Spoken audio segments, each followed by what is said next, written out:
for that footage.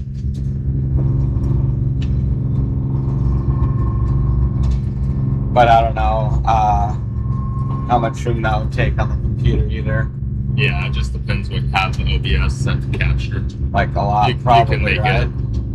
You can make it relatively low, like quality, and it doesn't just like use up for too much. video quality. Right. Yeah, it kind of also depends on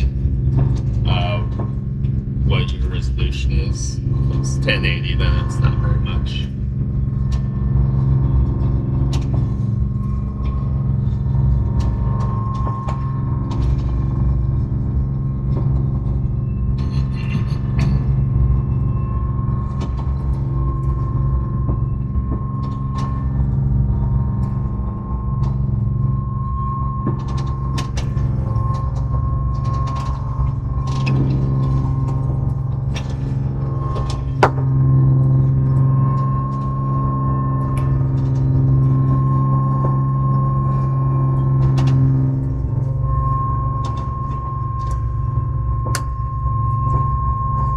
Good morning, Gary. Good morning, Kathy. Good morning.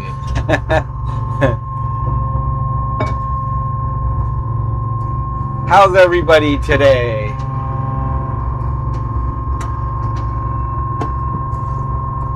Yeah, we ended up finishing last night. We're, I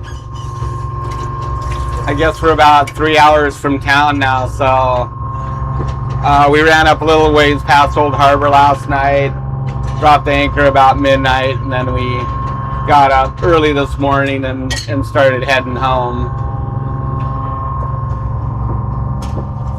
So fishing was it was really good. We were beat. We were beat last night. Thanks, buddy.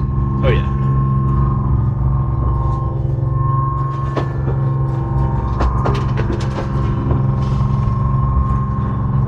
Yeah, we had planned on live streaming this morning when we finished up, but well, this morning never happened. Right, we just hammered them last night. They came on fast. Big fish too.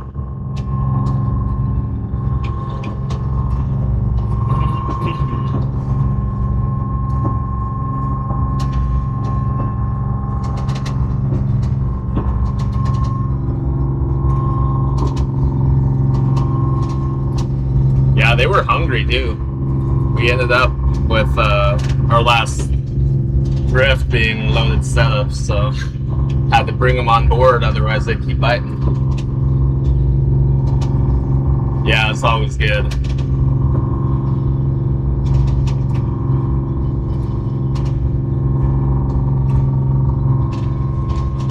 So I got the front camera on today. That's just the Osmo 6.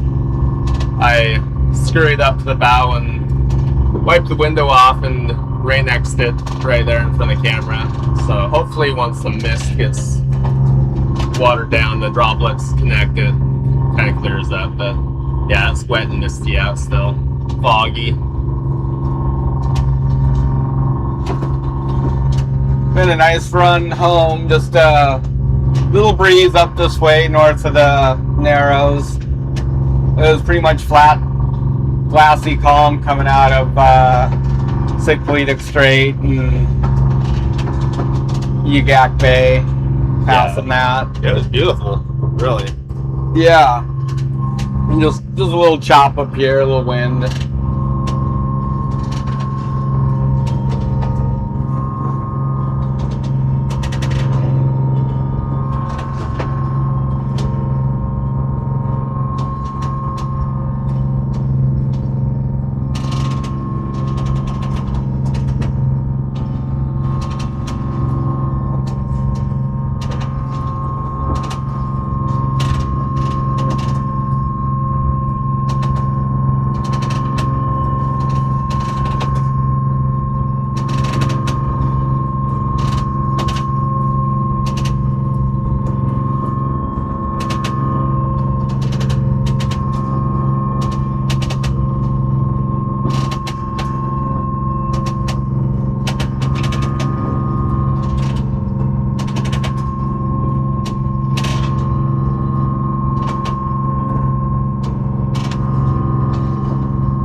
another trip in the bag. So, always a good feeling to be running home. The full load on. Or limit, anyways.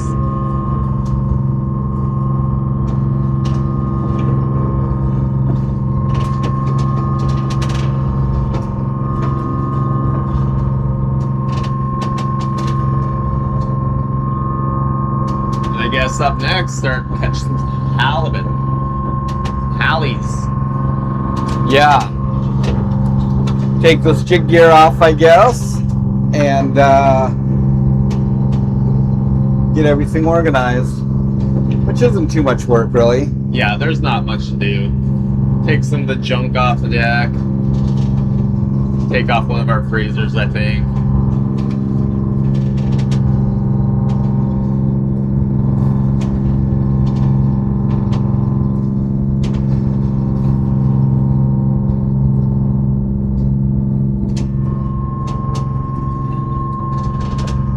Yeah, we're just ripping along here at 7 knots.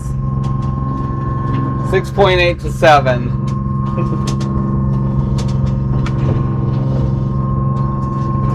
We pumped out on the way before we left the anchorage, just to lighten up a little bit. That helps a bit. Thanks for the shout out, Pat. Yep, likes are very much appreciated.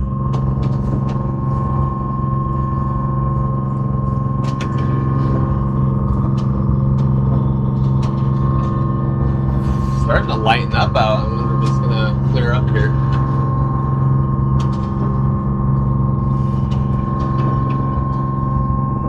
Yeah, it's foggy up this way again. Nito's trying to get a bunch of share boxes out today, but it's just been socked in yesterday and today. Kind of frustrating.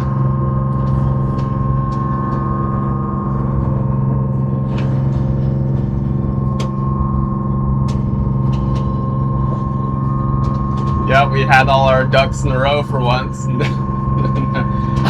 fog has to keep the planes out. Right, we were actually like on time.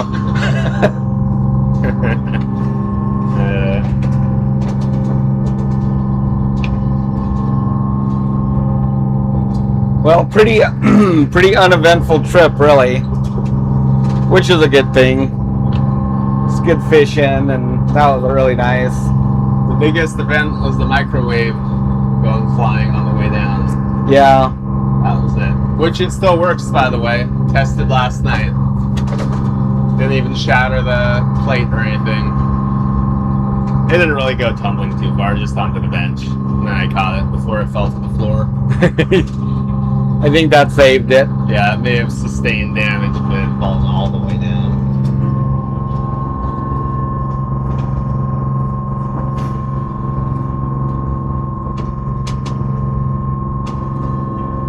Yeah, thanks, Pat. Oh, there's Mom. Appreciate that. Mom's in the chat. Hi, Mom.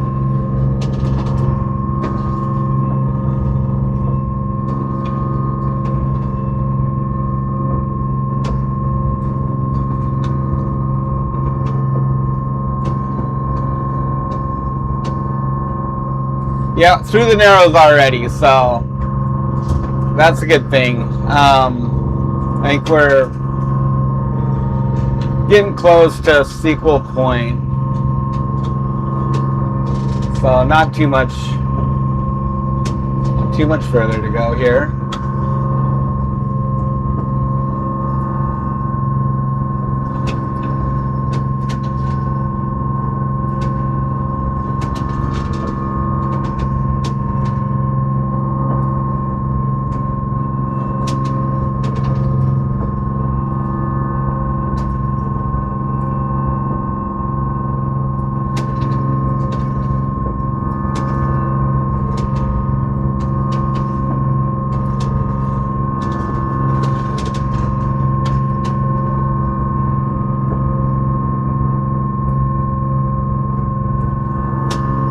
Hey, my poncho. Welcome in. Good to see you.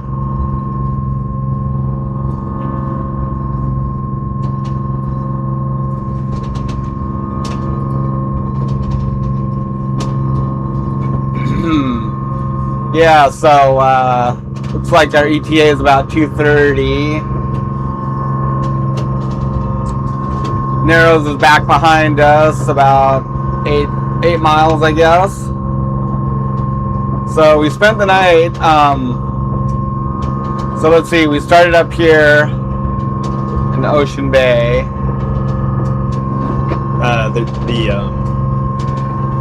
Oh, you have it. Never mind. My thing was delayed. Yeah. So we started fishing here in Ocean Bay, of course, and let's see. We had pretty good fishing over here on the corner. Those were some good spots, and then down here is where we ended up. Then we just cruised up here, up past Old Harbor, and dropped the hook right here in this little corner last night, and got up and headed back towards town. So nice little journey.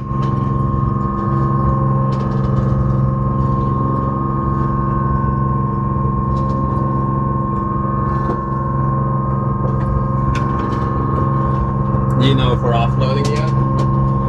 No, I didn't get a hold of the guy. I suppose I should. It would be nice to get it done today, if possible, but I guess the morning is fine too. Yeah, I should have got a hold of him already, I suppose, but I didn't, so.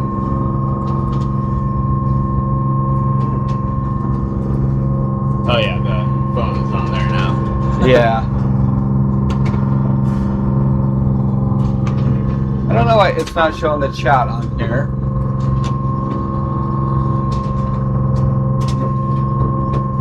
Oh, it's because it's down here.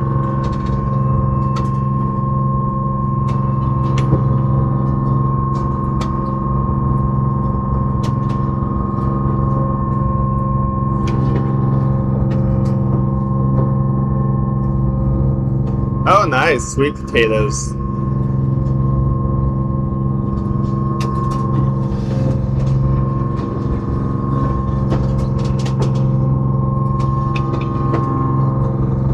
Yeah, it's been a rainy spell here.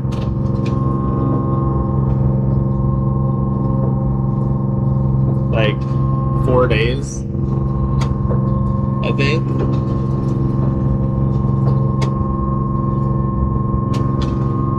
Good morning, Gold.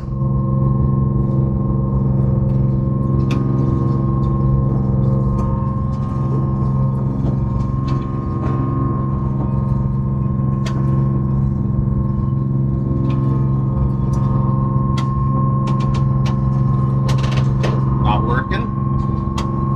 Yeah, I don't know why it's not showing it.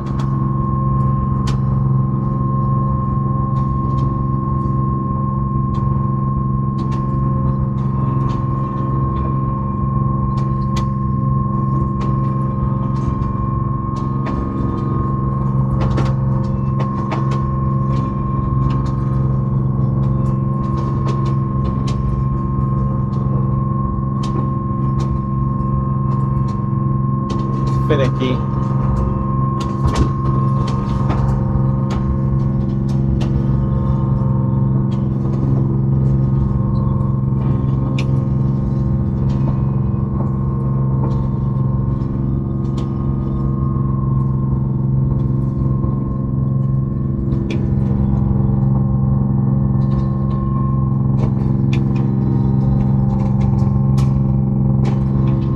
Good morning, Earl. Good to see you in. We had a great day of fishing yesterday. Today we're just traveling home.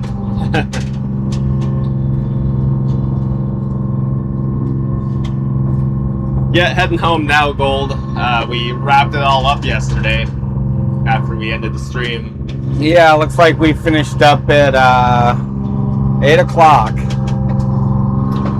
that was like Well, 8:30. 5 more hours of fishing, I guess. After Yeah. we ended. We had 4 big drifts last night. Well, 4 spots. Just worked this one area. Did 2 or 3 drifts on each spot, but each one of them was over 150 fish.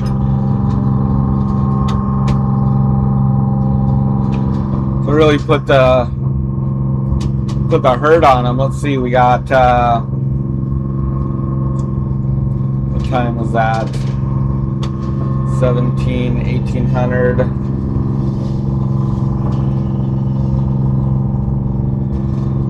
So from 6 to 8:30, 2.5 hours, we had 600 fish. Wow. No wonder we're tired. Yeah. And those were some heavy pulls. I was feeling it. They were filling that bin like crazy fast. Yeah. Fish.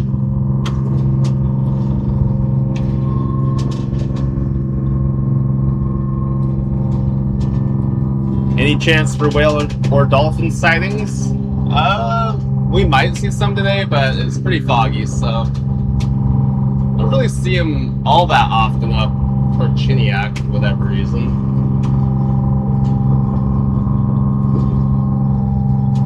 Saw one down. Was it yesterday? I think I saw one yesterday. Just a whale off in the distance.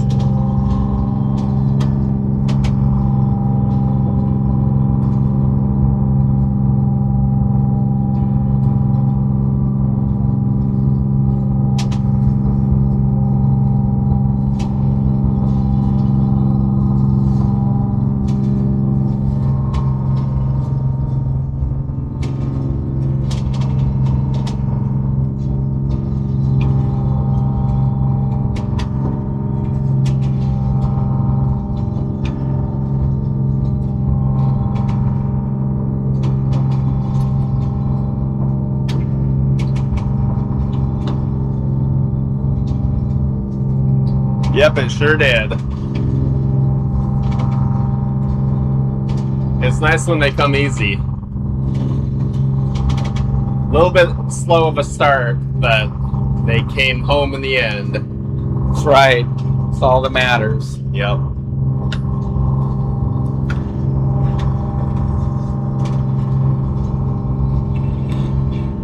I like to keep the positive vibes going. It's like, it's slow, but they'll come. We'll find a batch at some point.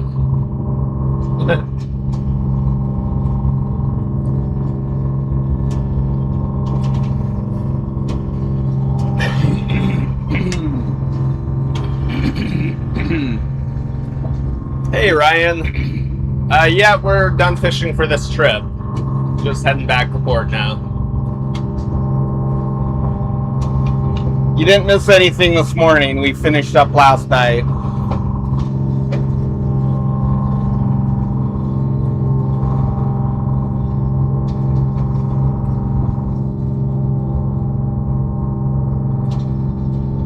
Are the comments as delayed as our feed? No, I think they're instant. Uh-huh. The feed's like 10 or 15 seconds, I think. Or was it 20 seconds? Something like that. So, stuff that happens on screen would be a delayed comment or something. But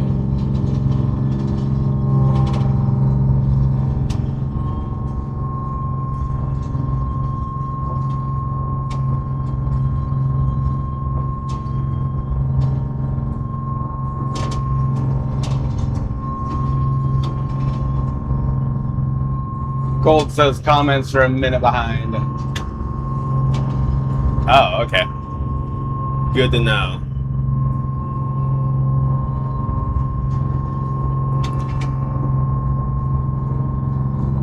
Oh, you got a little heat wave heading this way.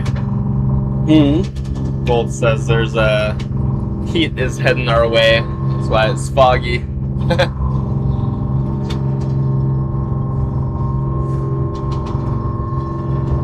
Oh, I see Gravel.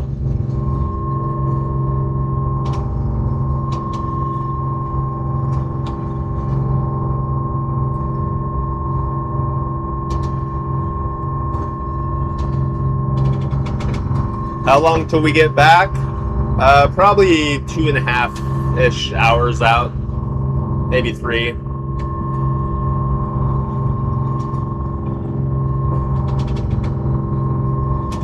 Alright, Gold, thanks for popping in, as always. Catch you later on.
We always have a lot of deer going through our place, and does hanging around, but we've yet to have any fawns. They never seem to give birth near our place or have fawns. When they're bigger, they do, but not when they're newborns. Yeah, not new. Not new. Yeah. They're cute when they're little like that.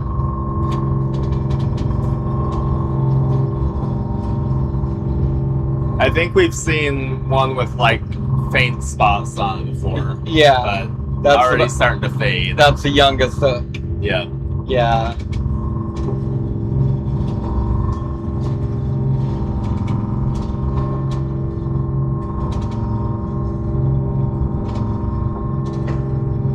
We do have lots of rabbits though, and we get some little baby bunnies sometimes.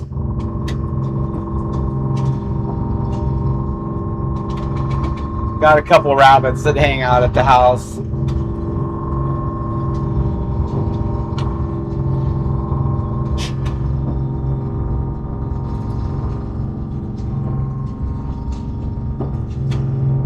Oh, I didn't check the hour meter when we left, but Left town? yeah, so We got fuel, so it's written down.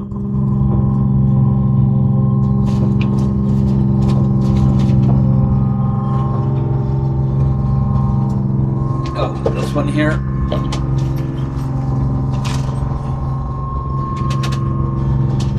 Oh, let's see. So put 41 hours on the boat so far. I guess that would be minus that pulling in the gear.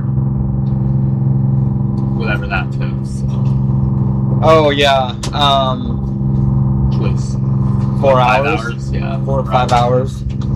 Yeah, so well, that'd be about right, like 35, 36 hours. Yeah. Yeah, so we're gonna be right around right now I think we're probably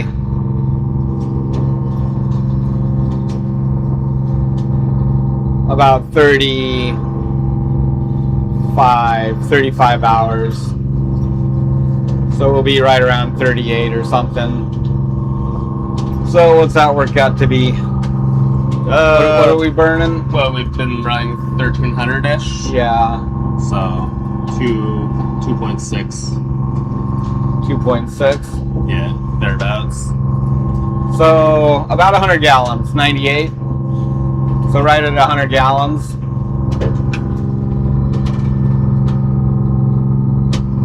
And I think fuel was 550 roughly.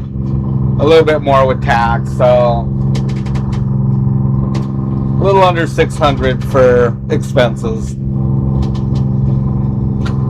We don't really count food because we're gonna have to eat in town, so I don't know why people. I mean, we can write off that expense or half of it, but we never like actually count it as an expense because pretty much eat whether you're on the boat or in town. Pretty much eat the same as we do in town. Yeah. We don't like load up on a bunch of junk. These fancy steaks and stuff you see them throwing in the freezers. Yeah, or microwave bounty. Right. We're not a hot pocket boat. Yeah, we pretty much eat the same. So that cost is kind of irrelevant to us. Really, it's fuel and bait, gear loss. So yeah, it's going to be around 550, 575 or something. I don't know what the tax is on that. I guess about 575 for fuel if you factor in the tax, huh? Roughly. Yeah. Excuse me. Should start breaking these down.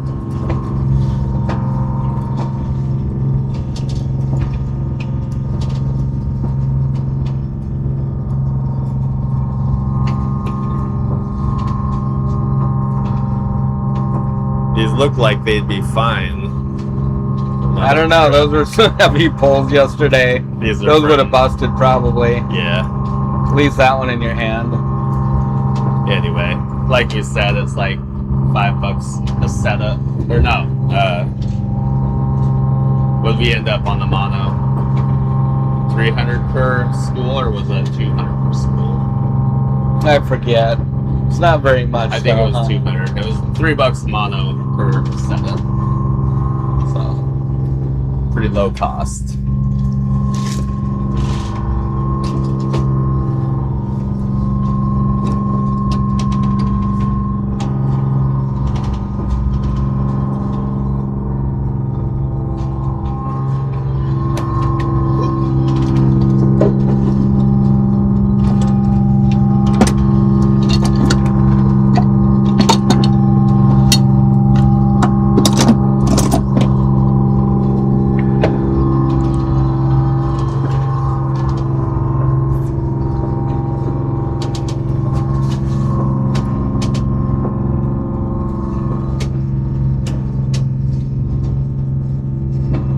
Yeah, same here, Kathy. The deer always hit our rhododendron in the wintertime, and I've meant to put a fence around it, and I don't get around to it, and then they eat it.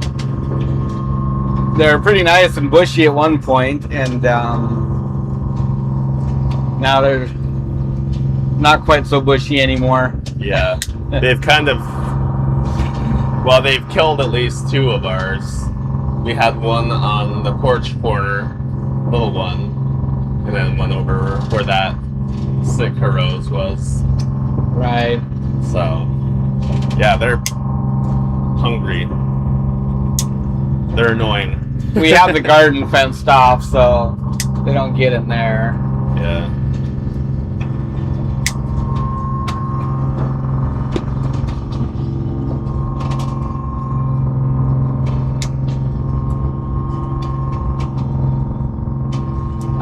We're gonna do longline halibut next.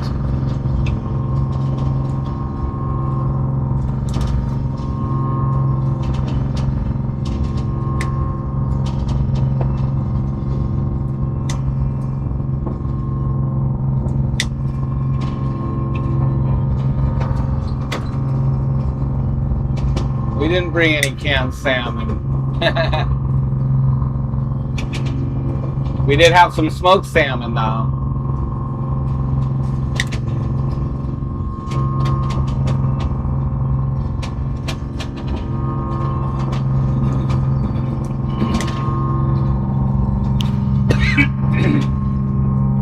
I got a frog in my throat. Get some water. guzzle.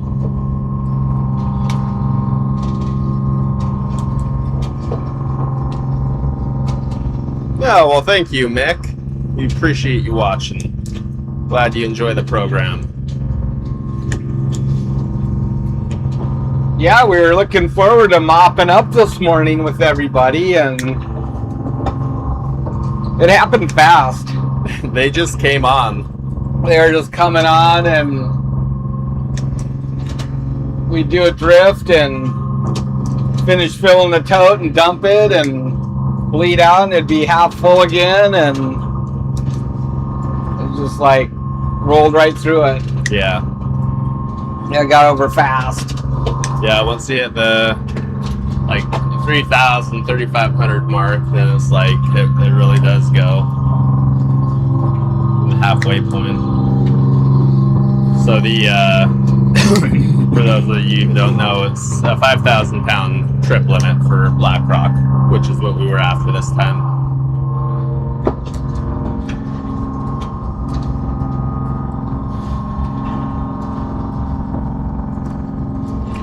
Yeah, we'll probably, I think we'll do some streaming on halibut. Yeah, I think so. I think that'd be fun. Get our Staby cams set up. Yeah. Oh, yeah. That's one thing I need to do is work on our camera. I'm hoping it's okay. Well, I'm relatively sure the camera didn't get damaged. Yeah, it's just gonna be the But plug. I guess that's just a bad assumption right there. It probably is just the plug though, because you can see I think it it's has just like the it's plug. rusty-ish looking. Yeah. Weird. Those things used to be gold-plated. Yeah, right? They're copper. Which isn't a very good combination for salt water. It's about the worst you can get. Yeah. Even like terminals on the microphones, if you dab on them, it turns green, which is pretty annoying. I'd rather pay a tiny bit more for gold-plated than have it degrade. Right?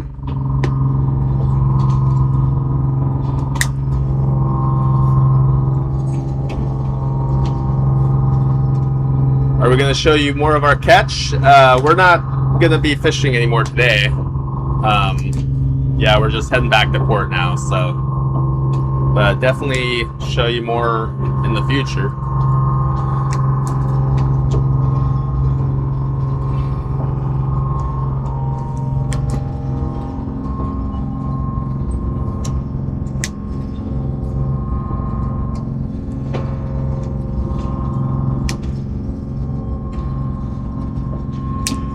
All right. Singing right along here.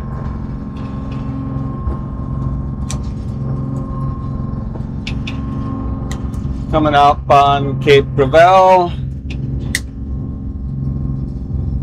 Then take a shortcut through the rock pile and straight shot to town.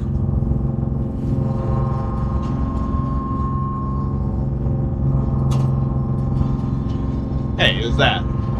Longliner. Little boat. Is that KJ? Is he finally headed to the bay? Maybe. Sure, putting along. Yeah, you might be right. It's pretty tall.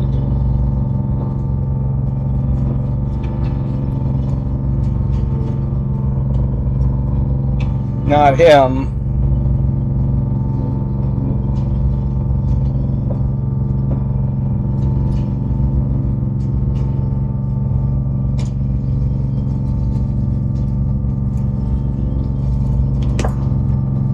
It is a longliner. Can't tell who it is.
That one's a depth chart, Joseph. I think, does time zero? It does have a weather chart too, but we don't use it. Yeah, it does. You can download the weather. We just use the Windy app, and it's really good.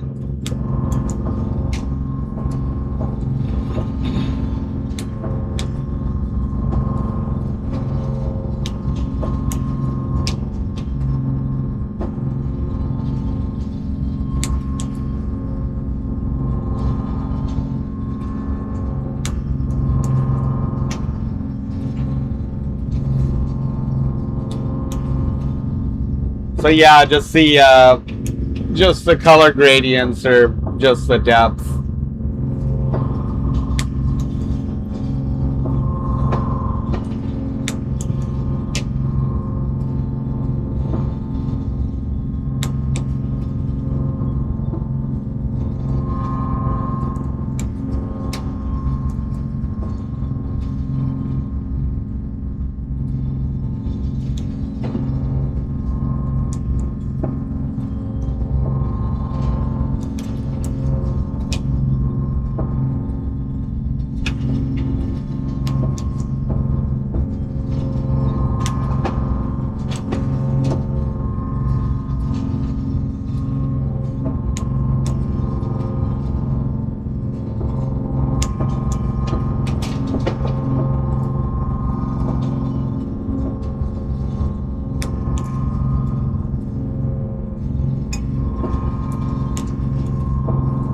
Oh, this is way behind because I'm way behind, Matt.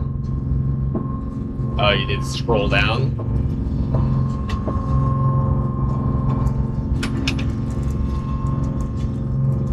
Or are you talking about the stream? The stream. Yeah. I think every time you click, what. I think when you click off of it, Oh, it pauses the stream. I guess, I don't know. Yeah. That makes sense. So sometimes like half an hour behind. Yeah. Okay.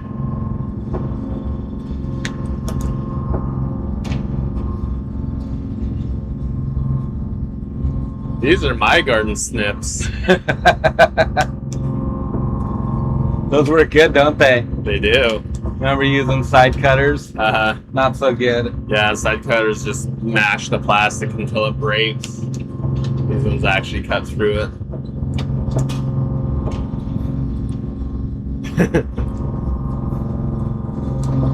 These things are as old as I am. Probably.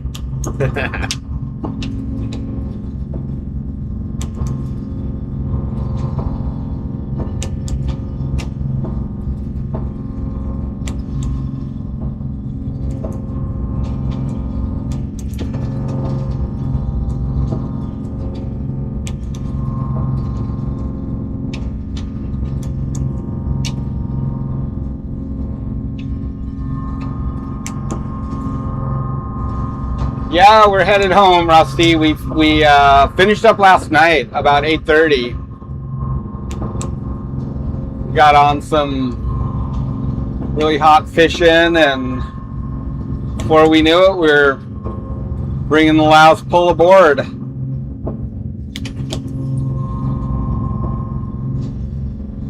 You're C2, what are you getting up to?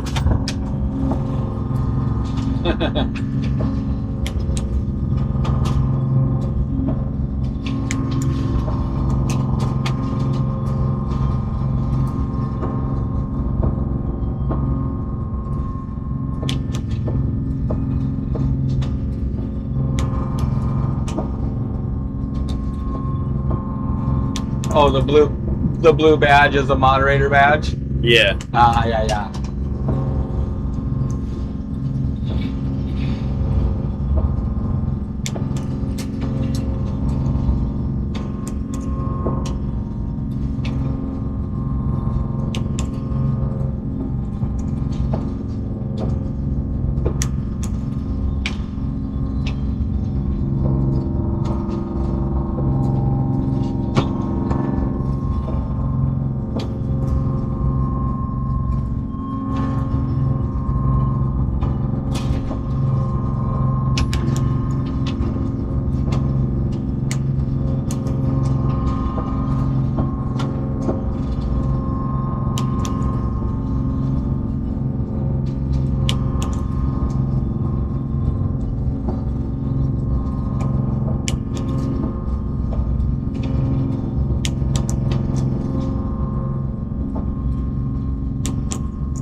Sunshine.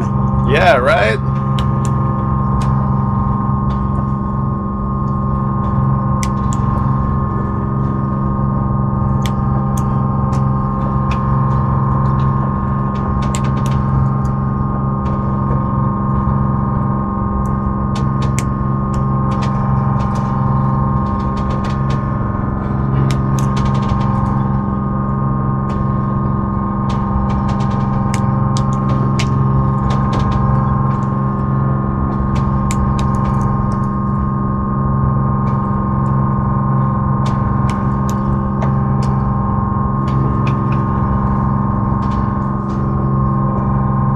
Fishing offshore on the Baja Peninsula for yellowtail, yellowfin tuna, and wahoo. Out for 8 days.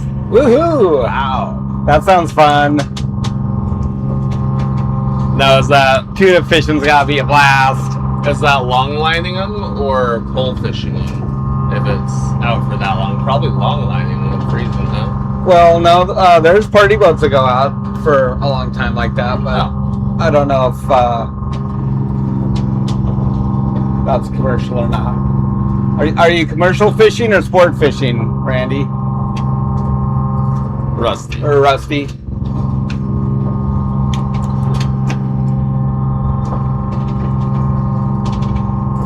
Yeah, I bet that's a blast. Either one. Yeah. We're watching this Aussie channel and we were doing the yellowfin long lining, and some would come up like half eaten, which is like gotta be heartbreaking. But aside from that, I imagine it'd be pretty fun. I guess that's like equivalent to a halibut being flea bagged for us. Yeah. The worst.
Royal Polaris.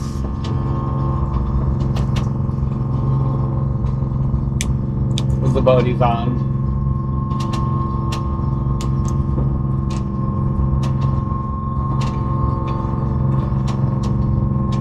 Gotcha.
Was that ship a big pale blue one when we left, or just a white one? What's that? Was that cruise ship a big pale blue one when we left? Like A pale blue? yeah. I thought it was more white. Okay. Because I think it was a pale blue one that had that whale on the bulbous. Oh. If it's the... It was the crystal something. Yeah.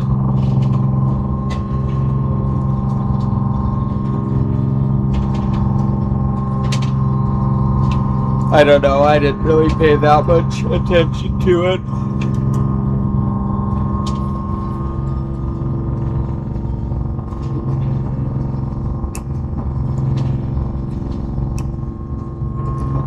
Unreal. That's gotta be a blast.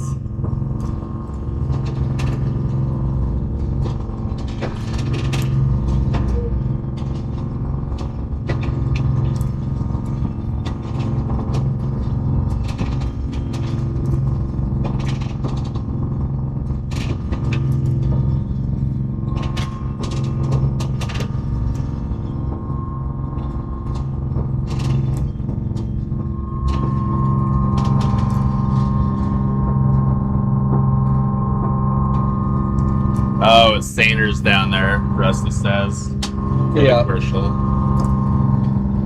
Gotcha. No stabies then, dear. We pulled in last night when we got over by Shiprock.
We haven't salted any cod, Thomas. I've read about it, but I don't really know the process that well.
Well, at least the view's a little better today than going down. There wasn't much to see except a gray curtain. Yeah.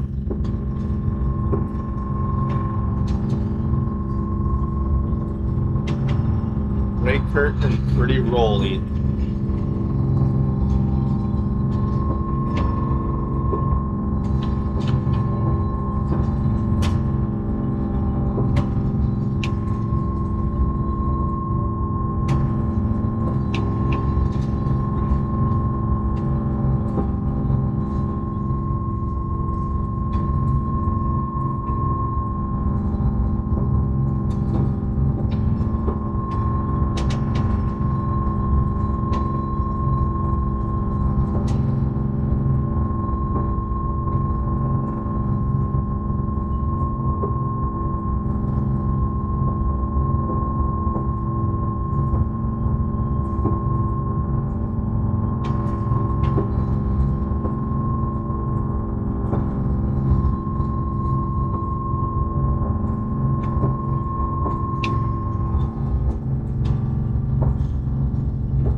Well, we didn't exactly fill the fish hold, but we did get our quota.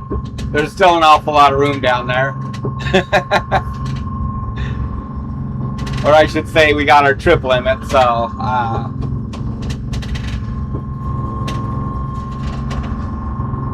or we should at least be close. Hopefully not over. Hard to say. Yeah. Should be good. Should be good.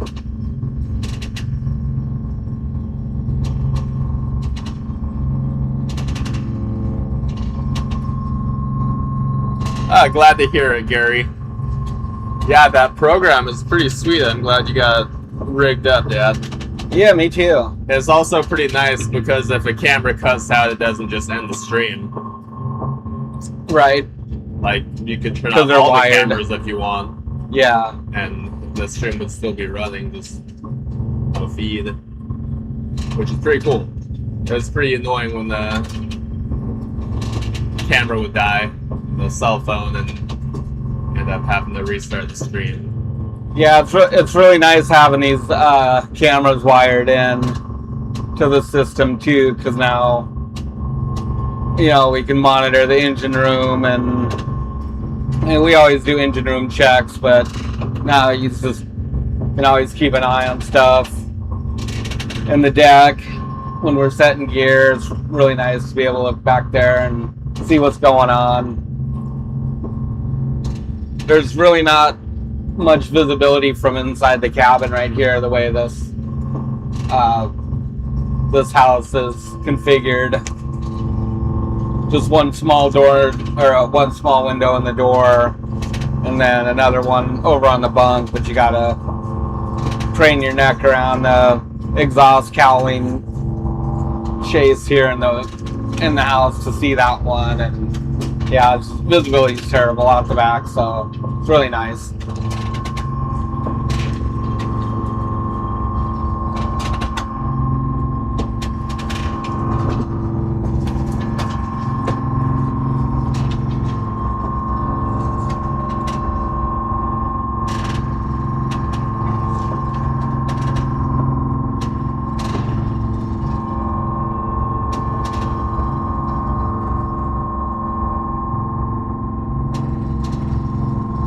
Thanks, Thomas.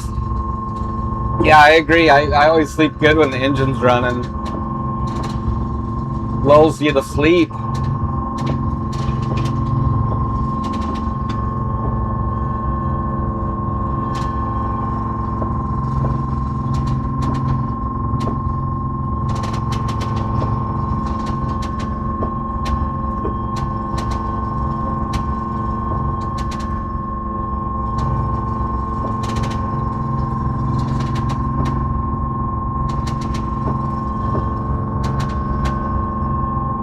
I'd be interested to see what salt cod tastes like. I guess it wouldn't be all that hard to make some.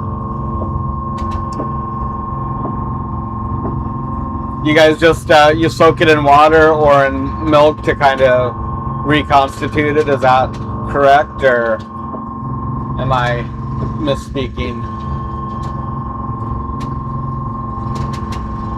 Hey, Brad. Good afternoon.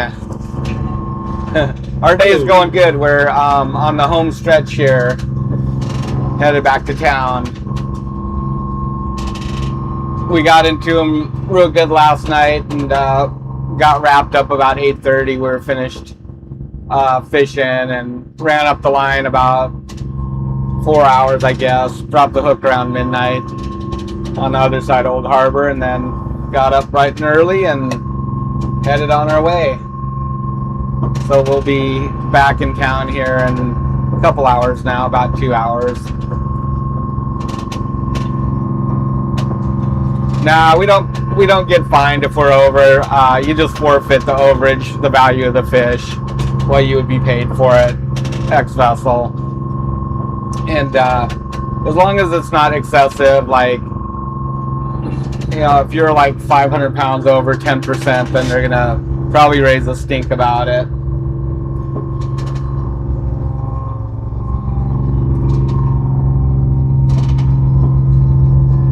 It's actually kind of challenging to hit the mark good. Using our Tanner taxi really helps us gauge our weight, counting the fish, and then using the Tanner taxi to kind of confirm what our poundage average is. But we kept 1,175 fish on this trip, so even if you're a tenth of a pound off on your fish, your estimate, that'd be 117 pounds, I guess. Yeah, it adds up quick. So it adds up really quick. I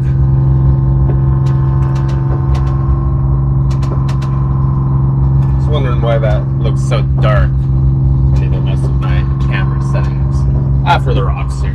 Oh, it's dimmish looking. Yeah. Yes, it is kind of. Could it be the monitor?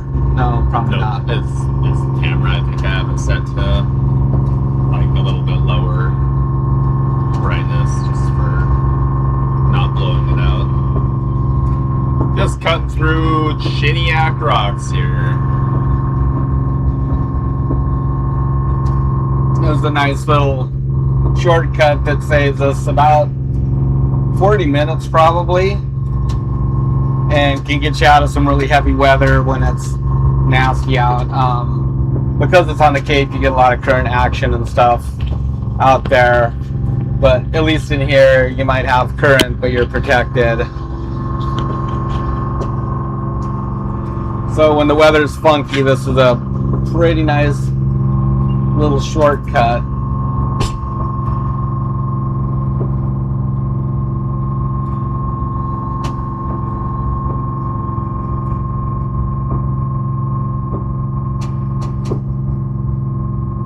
Matt drives the boat all the time. We don't actually need a captain's license to pilot a vessel this size. I think it's I don't know if it's over 50 ton or over 100 ton. You do. I think it's just over 100 ton that you need a license, or somebody on the vessel needs to have one. But yeah, he drives all the time.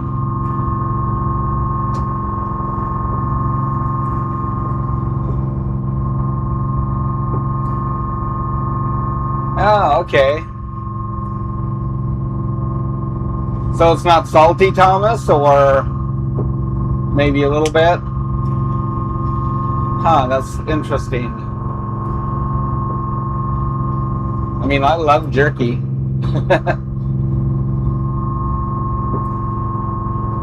We've smoked up some cod before. It was really tasty.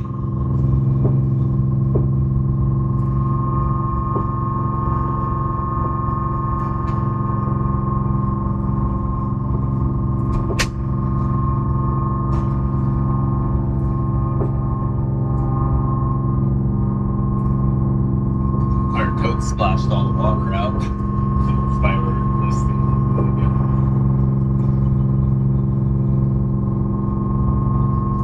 I have plans to build a weight hopper, and then it'll make it nice, because we don't want to come up short, and we have a few times this year, you know, a couple 100 pounds, but you know, that's money that can go towards fuel. So you hate to go all that way and then come up 200 or 250 pounds short.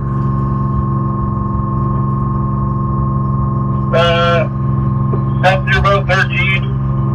I want to go past in between you and 11. Good afternoon, Carol.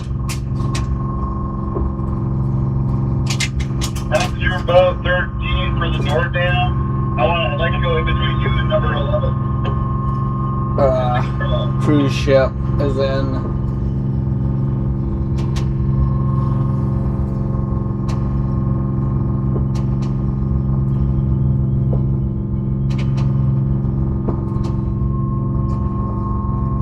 Get any tidal posts this run up, even though it was supposed to be flooding for a bit. Right? So it does get a little shallow in here, but it's no problem. It's got our route right here that we follow, and good to go. Kelp in here, sometimes if we got our stabilizer poles out, it can hang up on that. That's kind of annoying. Yeah. Pulls out of the water sometimes.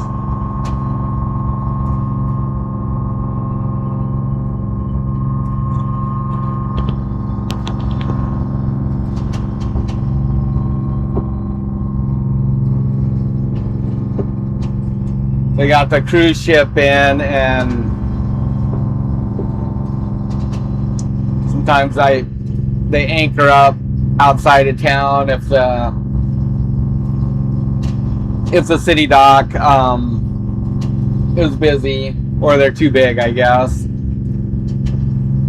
And they'll ferry people back and forth in their shuttle boats, and I'm not gonna lie, they're kind of obnoxious. They pull big wakes, they hog up the water dock. I'm not a big fan of the cruise industry.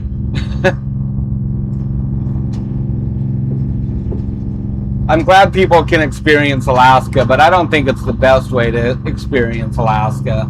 It's not the way I would go if I were to visit a different port, Yeah, a different place. but I realize for some people it's not, you know, probably, especially elderly people that might have some mobility problems, it's probably the best alternative for them to get up here and be able to see a lot of great scenery and some cool places and stuff.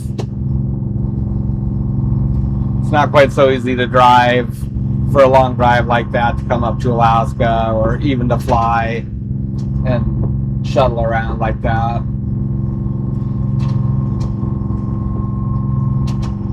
True. But they do impact our communities a lot.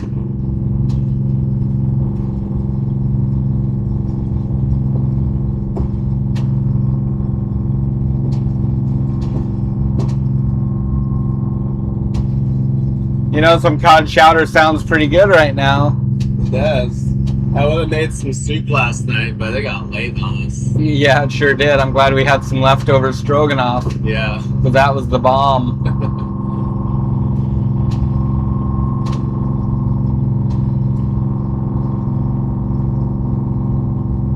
Ahoy, Rob!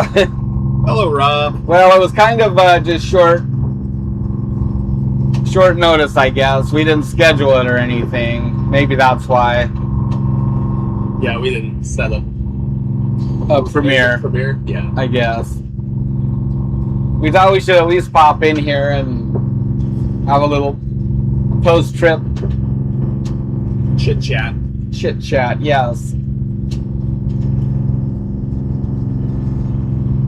It's getting a little bit nicer here. It was pretty foggy we're actually just on the home stretch here. We're cutting through the rock pile at Chiniak.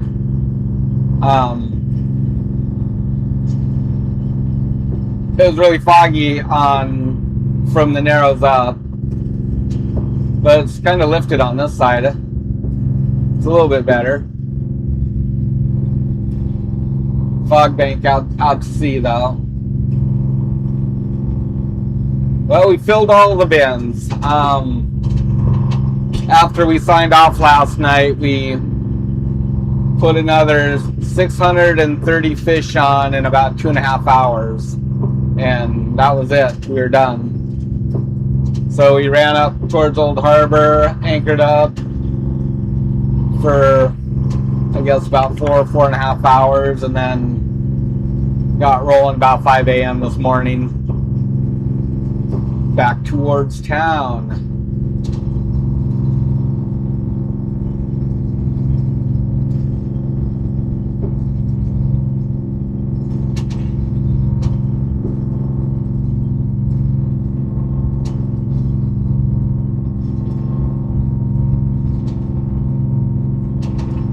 Smoked herring, I bet that's awesome. Oh yeah. We gotta go out and get some herring and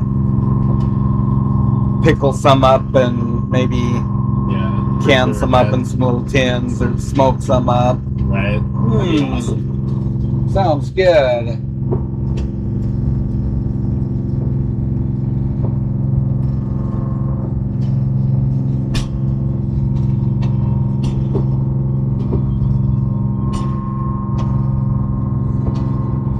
Will we offload today? I don't think we are going to. We've been checking with the plans, so. Yeah, I gotta check in, but I don't think so. They usually like to do it in the morning anyways. Yeah, they start in on it. All their sport charter fleet comes in starting at 2, and that's about the time we're gonna be getting there, so they'll probably want us just to hold them, and that's fine.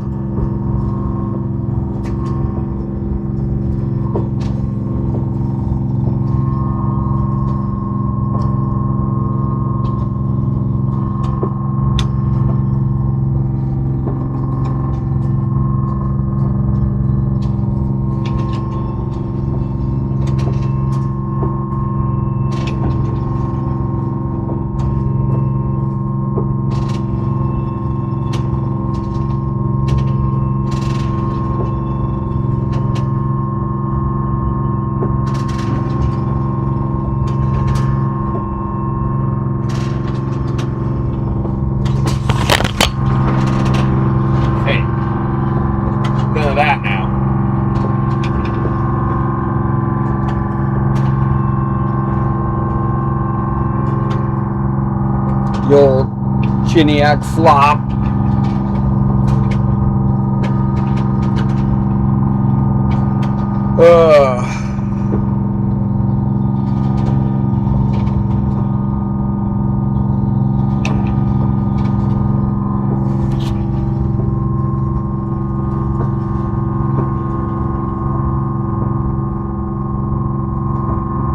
You know, it'll be nice to get that generator moved to the other side.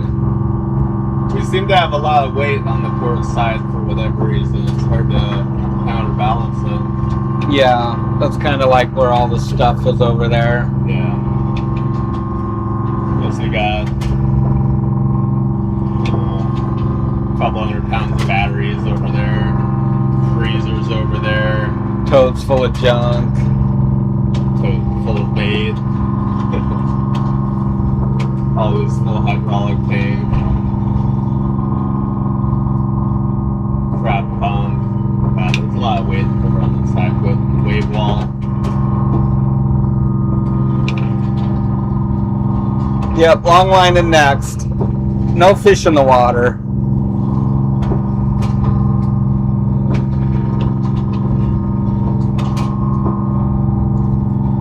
We're kind of listy again too because we pumped out our tank for the run home. The fish were chilled down good already.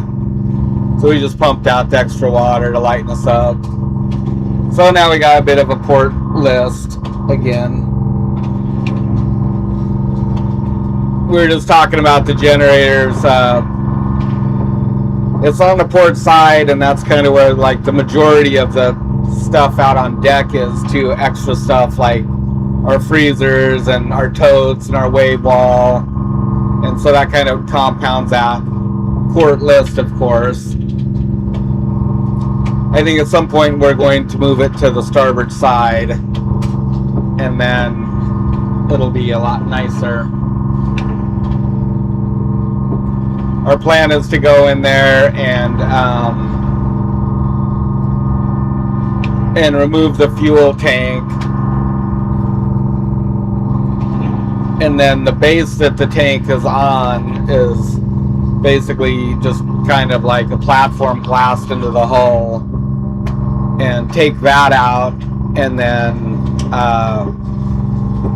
make a built-in fuel tank right there, glass in a fuel tank. So we drop all that center of gravity weight down lower and basically incorporate the tank into the hull, which is, you don't have voids behind the tank or above it that way, and then the generator can just be on top of that, and I think that'll work out really good.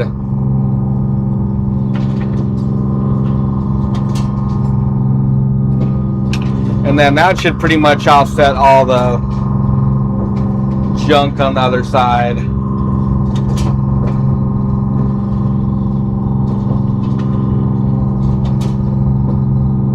How much stuff's gonna get launched? A little bit?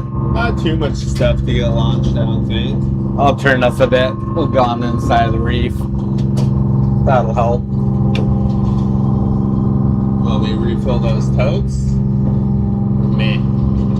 I'll probably just slosh out again. It'll probably slosh out, yeah. Both of them are empty? Not empty, but like yeah, a quarter full or something. Yeah. That's all good.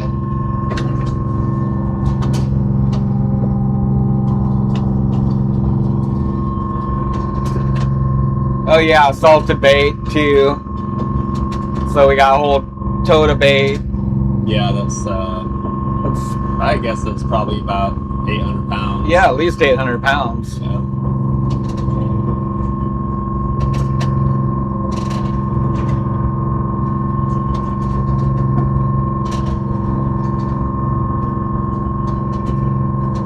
Ugh, I can see that cruise ship from here.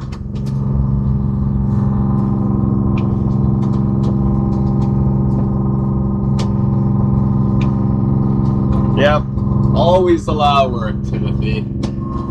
Boats are a lot of work. Never ending, really. No, I guess that's...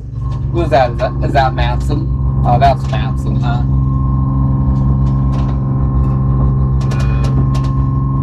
Traveling. Is it? Or is it a cruise ship? They wouldn't be this far out, would they? Oh, that's just them. Oh my god, it is a cruise ship. That thing must be like 5,000 feet long. Ridiculous. Yeah, they're just that big.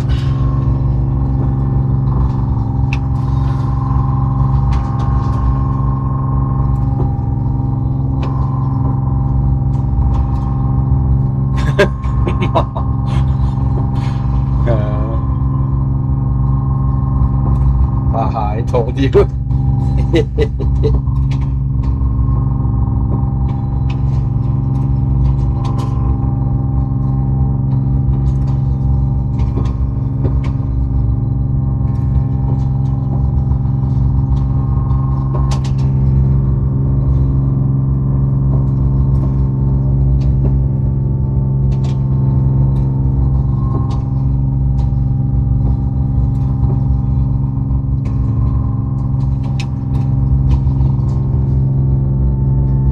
Yeah, me too, Brad. I'm about ready for a project. Matt, he just smiles. There's so much that we want to do still on this boat. Yeah. And it's just like, where do you find the time sometimes? Maybe this fall. So a project like that wouldn't be too bad. put a shelter on part of the deck for our supplies, and then go in there, and removing those tanks will be easy. Yeah. Yeah, just blow a hole through the front bulkhead of the fish hold. Yeah. You know what really needs to be done is that generator needs to be rebuilt. So if a guy planned it around that, so you're going to have to pull the generator Yeah. to get the sleeves pressed into the block and machined. So if you worked it around that whole thing, remove the generator, pull it, and then you could go in and knock out that starboard tank, just cut it up, get rid of it, which, by the way, it's full of water right now because we're concerned about it leaking because the one on the other side leaked and we had to fix it. So we drained the starboard tank of fuel and cleaned it really well and inspected it. And there's some pretty deep pitting, and so we just left it out of service for that and filled it full of water because otherwise we'd really be listy. Yeah, right. And that's where it is right now. So it's easy to deal with at any rate. But yeah, if we just did like one side, that would solve the problem. The other side would be okay just to leave as is for now, with the tank up high and the hydraulic tank. Mm-hmm. Yeah, that makes sense. And other than that, you just gotta like clean stuff out of there, cover things up good.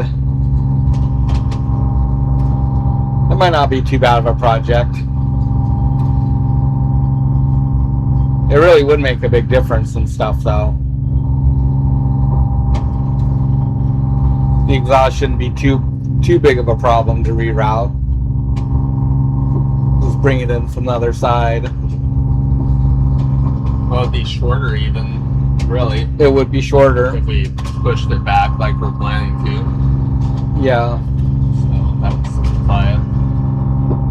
Now, would you...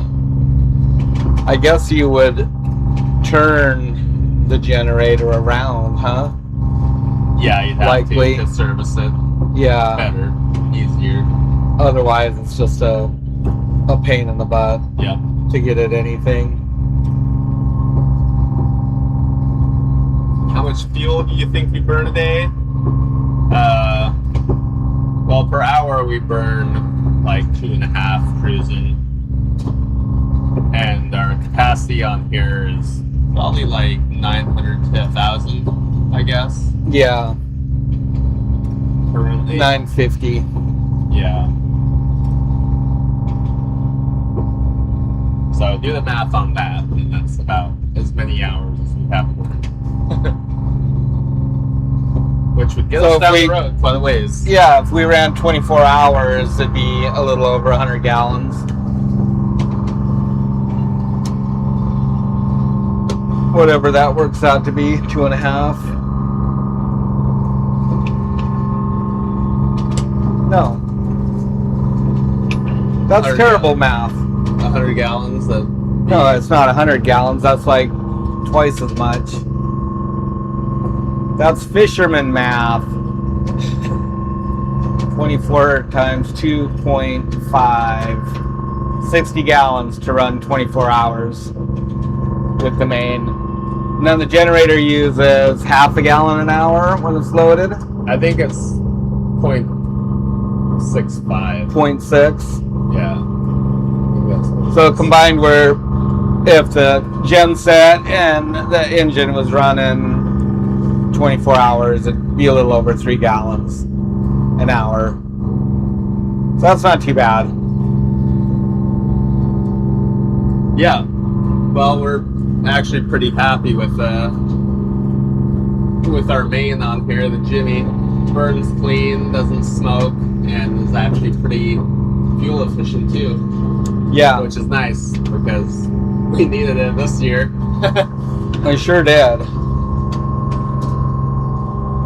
Make decent speed too with the RPM we run, 7.5. Land on the horizon. That's right. Home port dead ahead.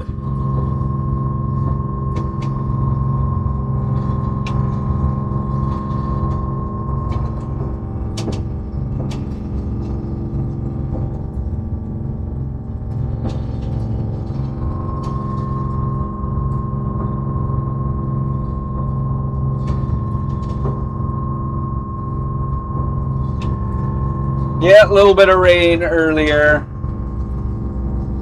It was misty.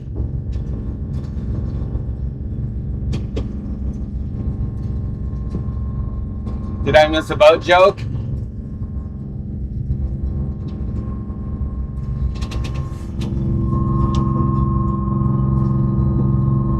Oh, the boat joke. Yeah. Yep. I missed it. Oh, just boat break out another 1,000. Yeah, I didn't see the comment. Yep, that's the classic. Yeah, that's true. Just add marine on anything that you buy, and it automatically has a marine tax. Yep. Quadruples the price. Yep.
Yeah, hole in the water. Just throw it in.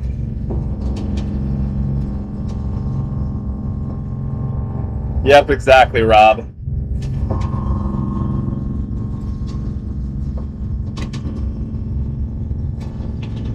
Gotta really cash in on those off-road enthusiasts.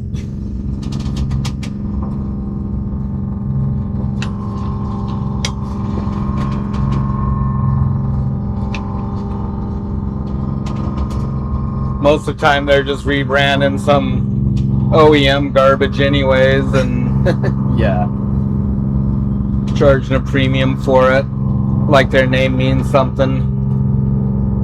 Yep. Hey, Eric Cooper. How's it going?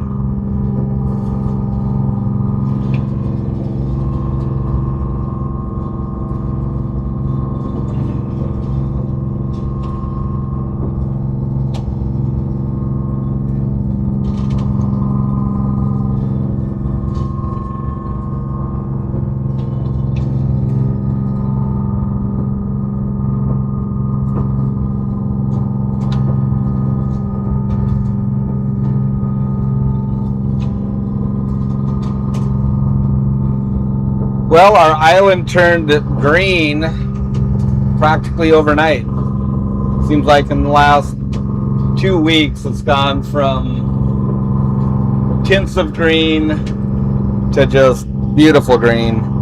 Dude, once the sun comes out, it's gonna finish off the green. It was still a little bit brown, like From the salmonberry bushes. yeah, Yeah, still they'll a fill little bit in. brown, like the last probably half or a third up mountains. It's like Right. it's gonna happen now once the sun pops out. It's just amazing how green it is now. It's so beautiful.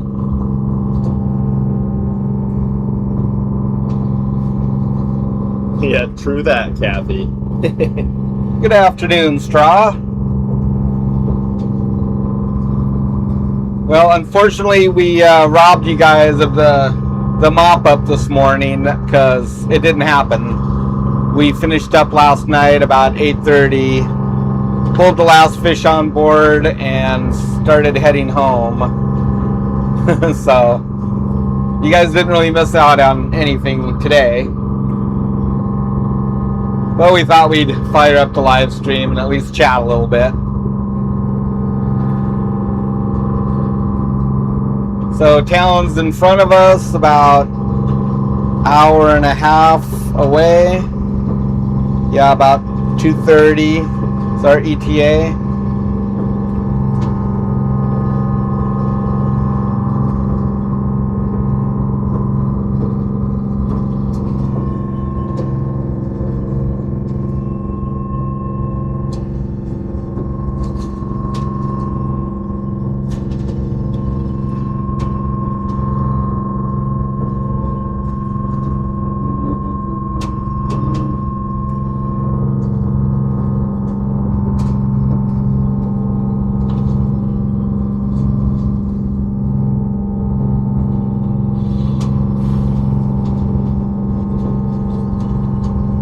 Yeah, the fishing, boy, it was good. I haven't had fishing that good for a while. It's been a long time since we had fishing that good. Yeah. I guess it's kind of,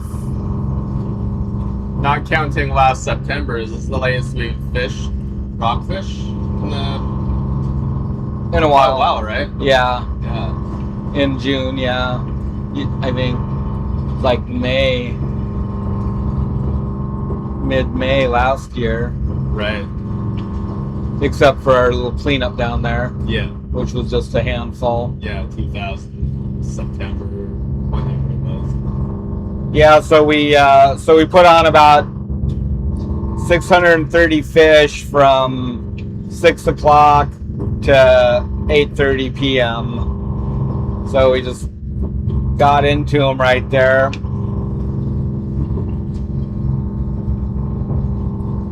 $633 fish for 2.5 hours.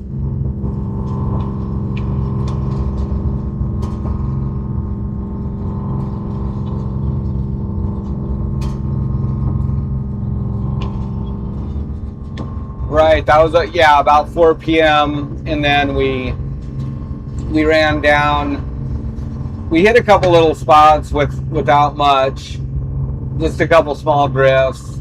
And then we ran down probably about another 45 minutes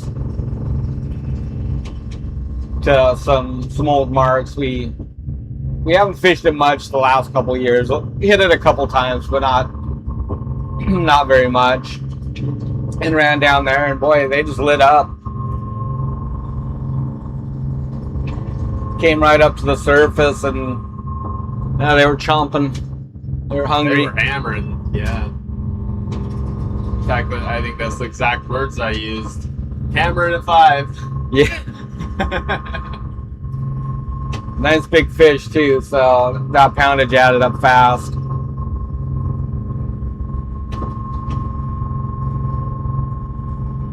I want to say our first trip down here we kept 1,350 fish,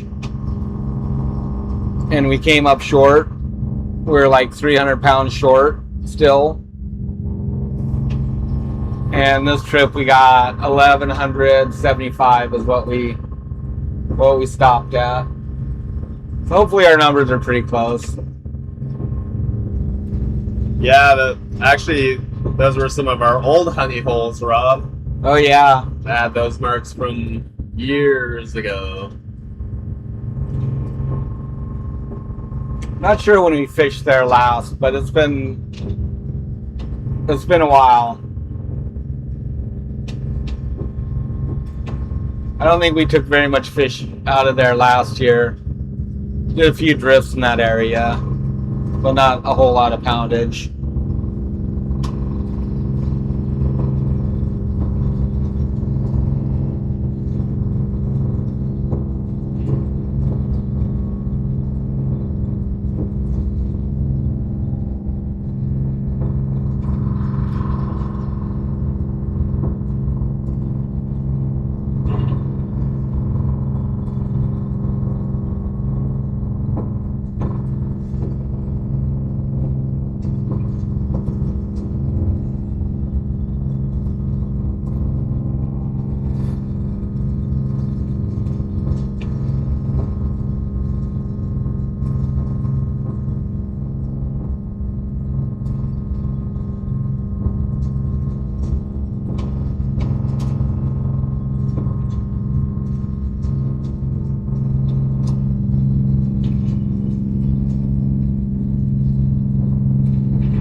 Oh, it always feels good to turn the corner.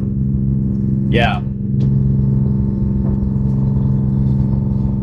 I thought it'd be flat calm up here today. Like glassy. I'm surprised there's a little breeze.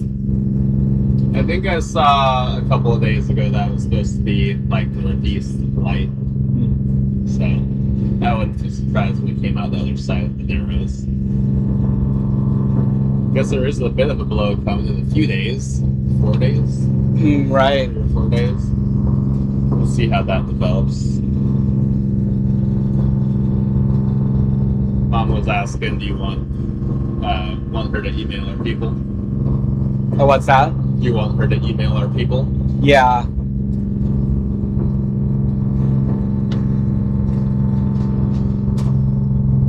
Yeah, just tell them that she has a trip planned, but we're gonna see, I guess. Well, yeah. She asked me that like an hour ago to get an answer. She's probably listening. Anyways, yeah.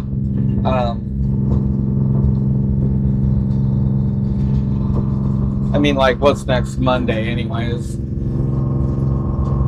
Well, it's gonna blow on like Sunday, right? Or Saturday? Is it? Well, we'll probably be around maybe like Monday or Tuesday, anyways.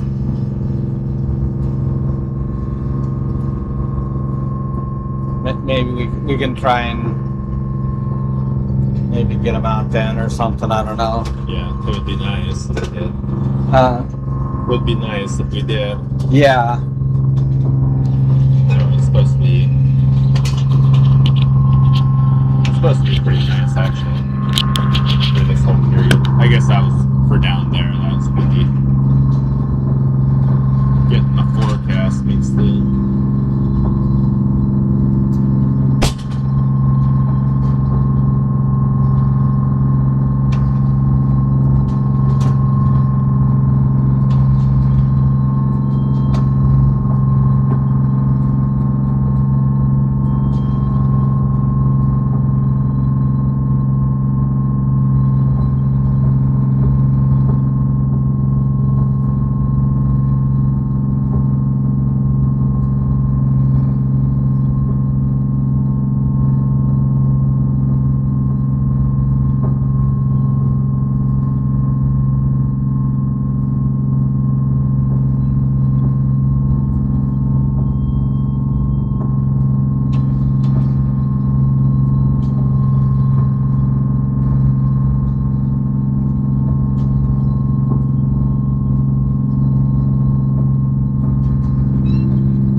well, by then we're gonna be. This is what she wrote.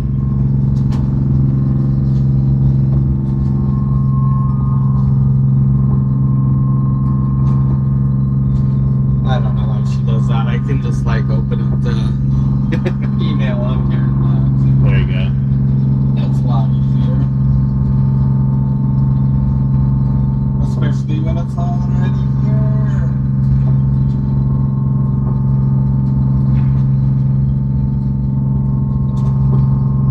Which one is it? Is it the 1 p.m. or the one from yesterday? Probably 1 p.m.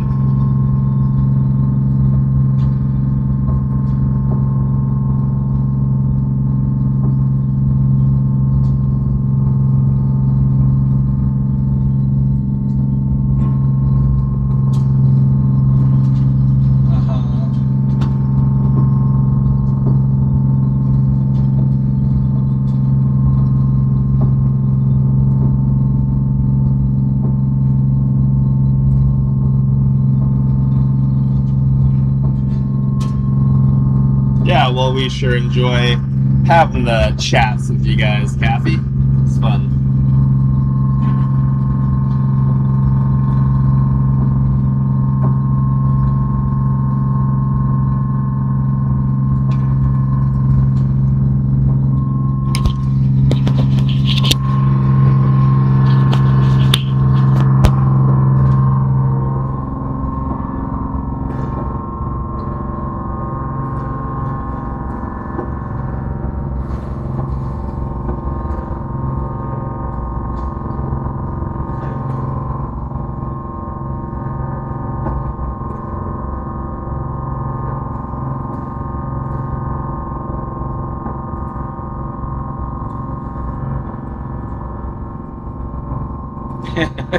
Lori says we look beat.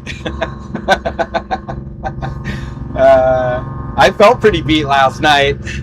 I was destroyed last night. Yeah.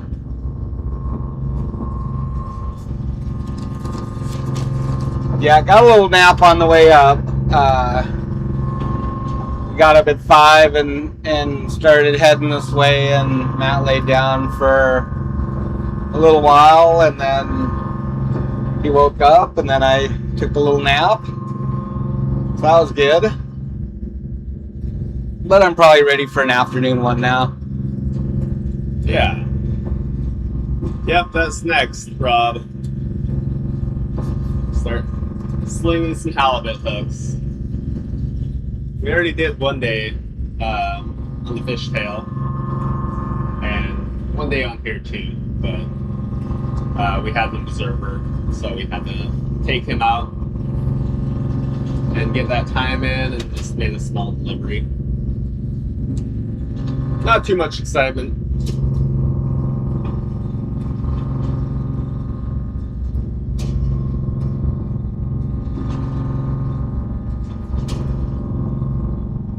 Made sure everything works, which is a good thing. We actually hooked up our other hydraulic pump on here. It's a 12-volt clutch-driven pump, and so we're able to turn our gear a little faster. What was that? Slapper? Slapper or a log? See any float back there? Probably slapper. So that's how we got Straw Carpenter, was that you built straw bale homes. Ah. Very interesting. Yeah, right? I know those cob homes like that, I guess, are similar. They're like super energy efficient.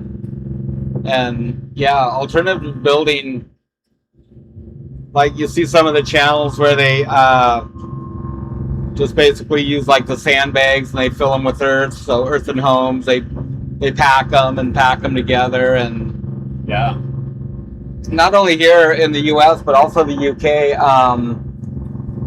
If any of you guys follow it, or it's a good channel to check out if you might enjoy it. But what is it? Chris Harbor Natural Building? Is that what it is?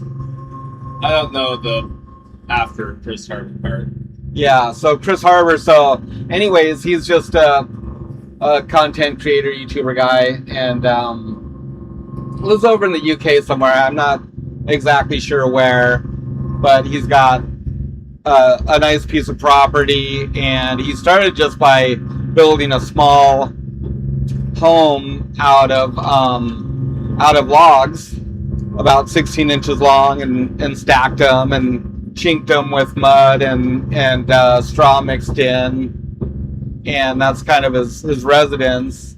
And then he built a nice wood workshop with the bags filled with packed earth, and it's like big. It's actually really cool. So I was never like a really big fan of like organic buildings when I was younger. I just thought, things should look square and straight, but he's like totally organic. Everything is rounded and using natural materials, and sod roof, and it's cool. It's pretty cool. Yeah. Very unique. Yeah. And right now he's just kind of finishing up like his barn, and he's like milled all his lumber himself, either from, I don't think he's got much trees on his property, but he just bought logs and hauled them in, but he did mill them himself. And he's got a hydroelectric setup that he built on his property. He's running all his tools with that and wind power. Pretty cool. I wish that we had we've got a tiny little creek on our property, but it's really, I don't think it's enough to sustain any hydraulic or hydroelectric. I wish it was, because that'd be super cool. But he uses a big inverter, and he's even running 3-phase equipment off of his turbine, off of his battery bank. So it's pretty impressive. But yeah, check out that channel if you're interested in that kind of stuff.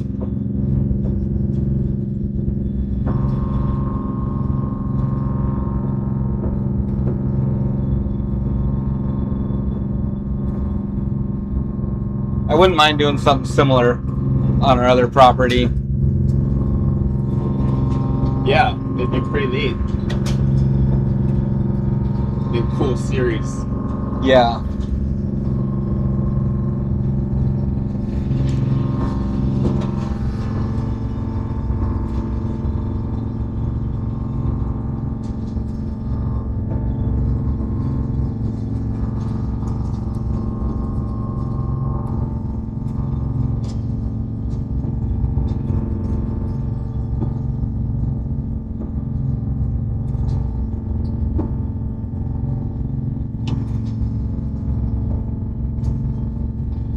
Oh, that's so nice.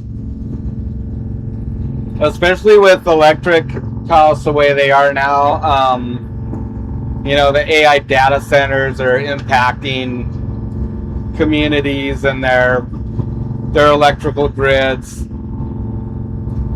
and really just driving prices through the roof. Of course, it's bad enough trying to cool or heat a house in places, and then you have that increase in your kilowatt hours on top of it. That's kind of one thing that we're lucky here in Kodiak, is that we're completely off the electrical grid. We're not tied into any other, state or national grid. So I think about 99% of our energy is renewable, and it's probably actually 100%. We do have diesel generators, but they haven't been used much in quite some time. They're just backup generators, but we have 5 turbines on Pillar Mountain, and then hydroelectric at Terror Lake on the other side of the island, and that provides us with all our power that we need. And so we're kind of insulated from rate increases like that. Of course, our co-op is more or less self-funded, and I'm sure they probably get some state money or some grants to do what they did. I'm not exactly sure how they financed everything, but our energy prices are stable at any rate.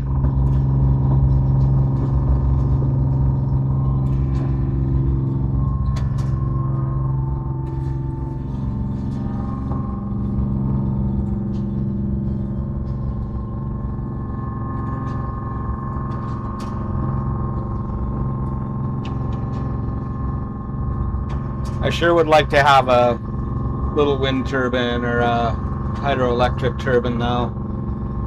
That'd be so sweet.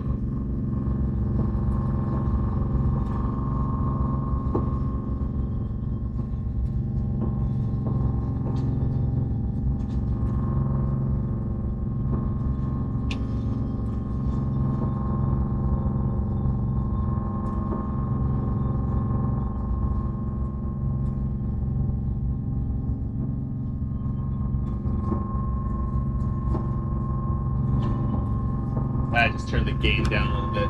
Clip it. Gotcha. I think it's better now.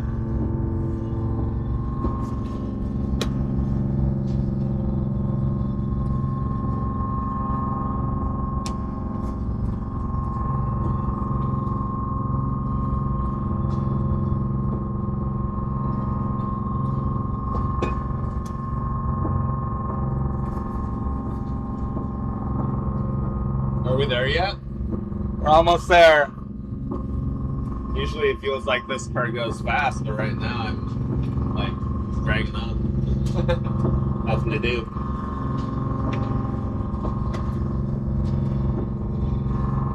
Break down the rest of my setups, I guess. Although they're all wet. Should have brought it in last night.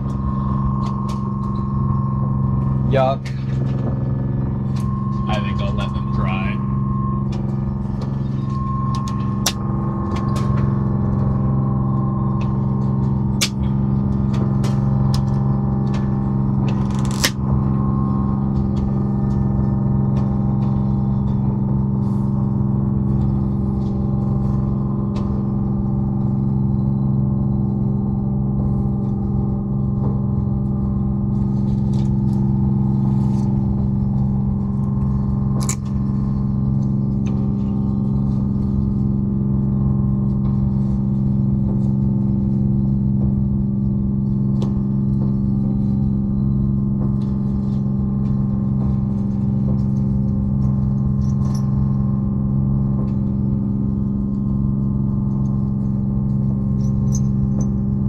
What you got there? Camera bag.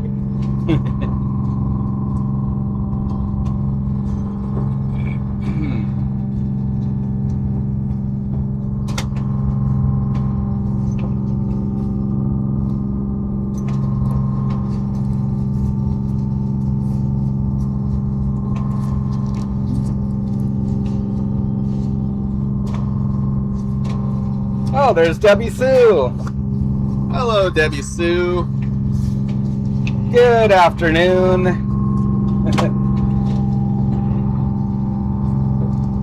We're just headed home after a short trip.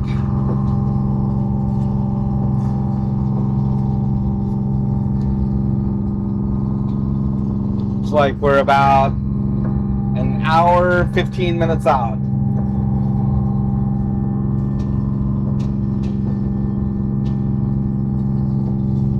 Guys probably can't quite see it yet, but that big white spot on the horizon is a enormous cruise ship. It's anchored up outside of town.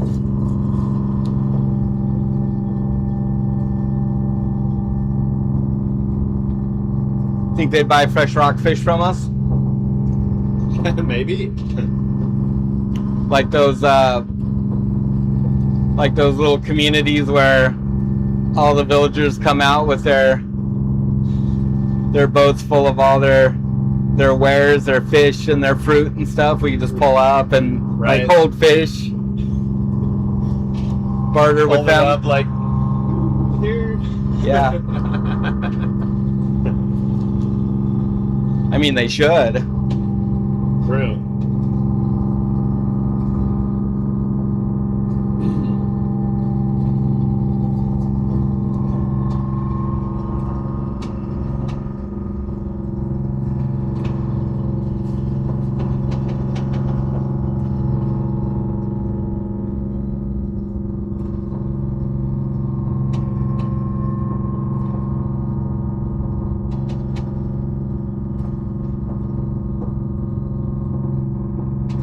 So my grandpa lived off the grid too. He built a home up Rock Creek in Montana. It's outside of Missoula ways.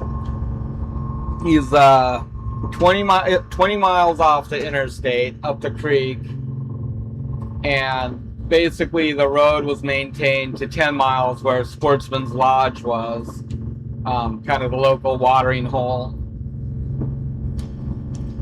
More summertime touristy stuff when people would come up there than anything. But he lived year round up there and just had a generator for power when he needed it, but primarily just used propane for lighting, the old gas lamps, and wood stove for heat and cooking on. And man, some great memories there. He drove a well, but he didn't use well water, only in the winter time. And otherwise, it was just a spring-fed line coming from a creek up high.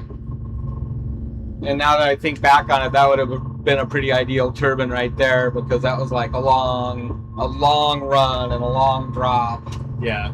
Even just a small. To make the pressure. Yeah, I think he just had an 1.5 inch line. That would have like driven some stuff there, but I'm not quite sure. I know where the little the spring came out of. I don't know if it would have had enough volume for that though. But yeah, that was always cool. We'd go up there on the weekends. He'd drive all the way into town and then out to Lola where we lived, pick us up when we were kids, and then take us up there for the weekend. And then Monday morning he'd be up at 4:30 or whatever to drive us back home so we could go to school on time. It's pretty cool. He was the coolest guy. So they didn't maintain the road after the Sportsman's Lodge, so a lot of times in the winter he would actually he'd park his van at the Sportsman's Lodge and he would commute that 10 miles one way, 20 miles round trip on a snowmobile. That's how he would get down to his truck or his van to go to work.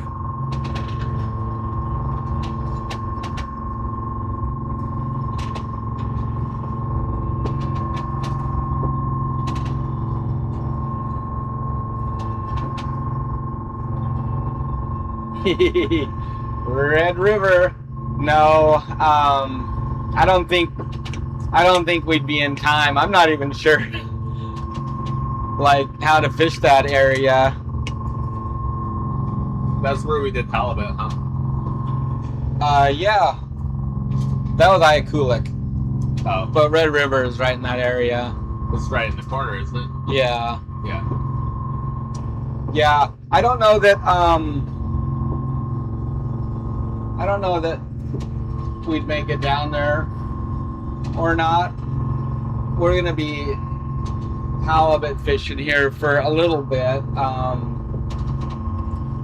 probably at least through mid-July, because we got a couple of walk-ons that we have scheduled, and then try and hastily get switched over and get a few upgrades done for salmon. A good bit of it we can work on off the boat, so that's good. There's nothing that we really have to do down here that's gonna tie up the boat and shut it down. Got an RSW unit to try and get hooked up, but that's really it. Yeah, you didn't miss too much, Karen. We wrapped it up last night, so we just got on really good fishing from like 6:30 to 6 o'clock to 8 o'clock. 8:30, I guess, we shut down and got our limit, and then we headed up the line about 4 hours, and anchored up, and then just got up this morning and traveled home. So We're just like an hour out of town now.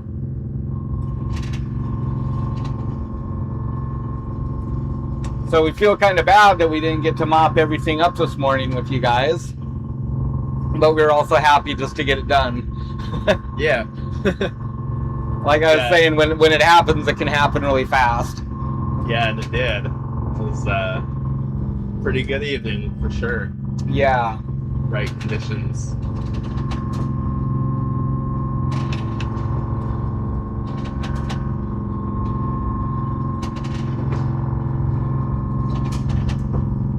Now we're just rolling home.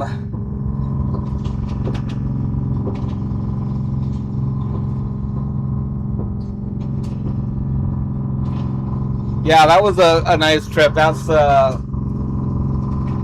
really some of the best fishing that we've seen in quite a few years. A lot of it is just the timing. Like right now, the fish they're starting to school up a lot more, and they're a lot more active compared to like fishing in January and February, March, April, May. Still didn't see any like sand lance or anything on them. Just one. Some krill. Just one, yeah. Just that one. Phone call on the streaming phone. They'll have to wait.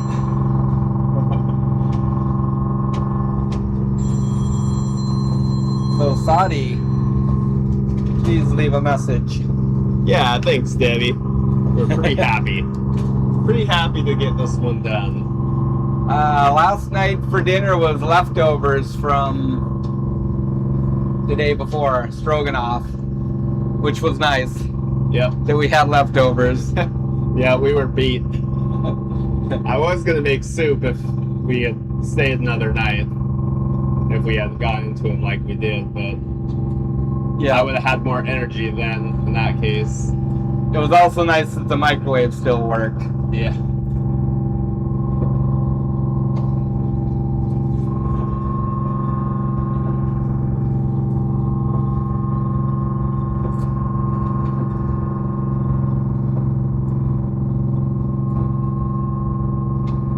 Yeah, 8:30 I guess is when we finished up, and then I think we dropped the hook just a little after midnight. It was a long day. We got up at 5 a.m. 5, so by that time it was a good day. It was a long day.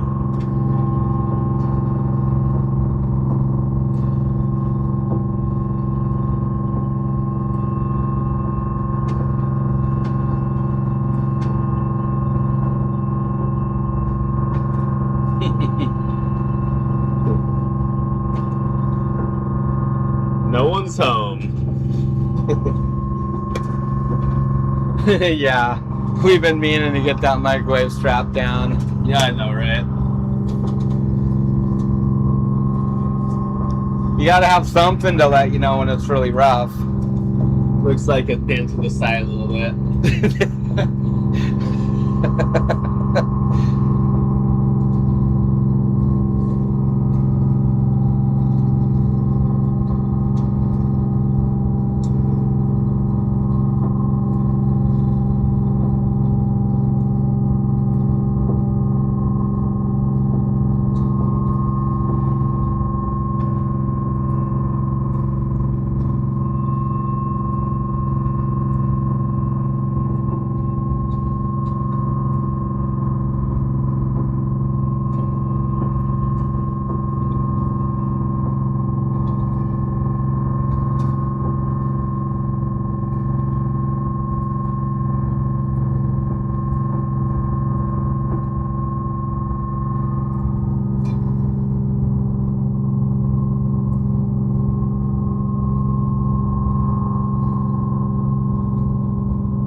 No, it'd be nice to build a lube oil tank It would be. into the hole too. Yeah.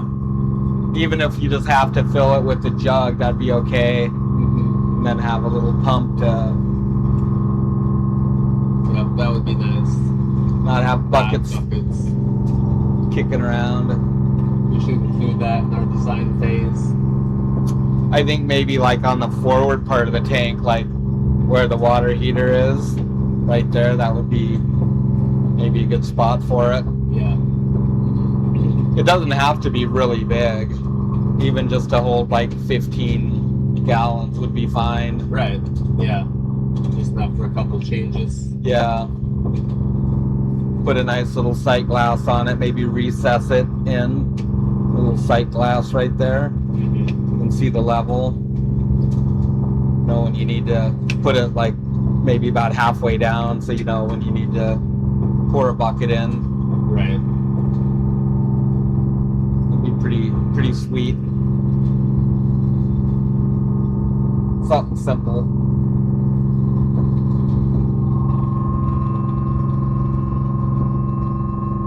Did we just find our winter project?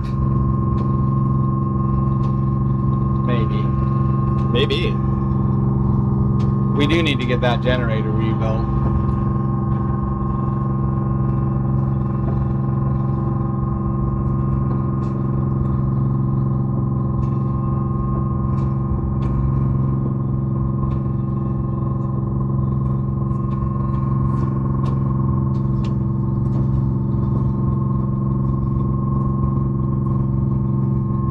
Matt says we got a good seine for Red River.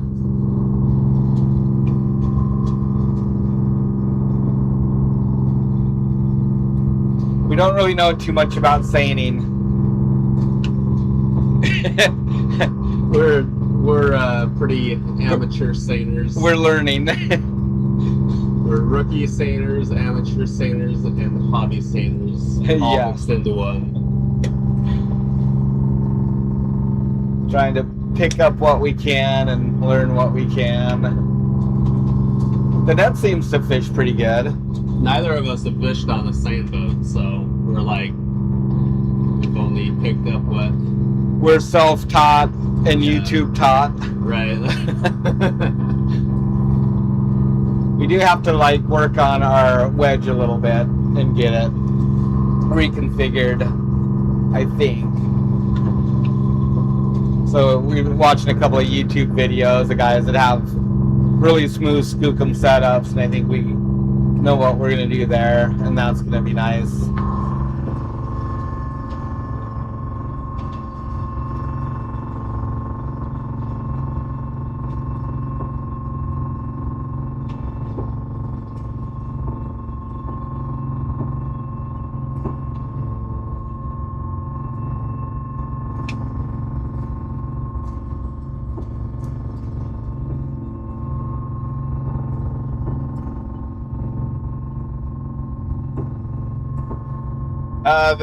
We've got our parts list together, Karen, and I was supposed to remind Dad to order the stuff, and I forgot.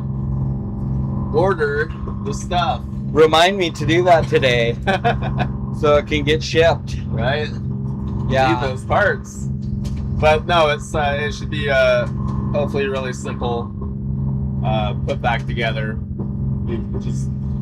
I popped all the anodes out of the block, and we're gonna replace all those. We took the trim tab motor off, and it's most likely just that the brush was just hosed for some reason. It was like fractured And then jammed. and jammed into its slot. So $50, $60 for a brush set. Yeah. So versus $350 for a trim tab motor. Yep. Pretty There's good. nothing else that's obvious. It wasn't full of water or It all anything looks like that. good. So The aperture looks good and everything. So bearings feel fine.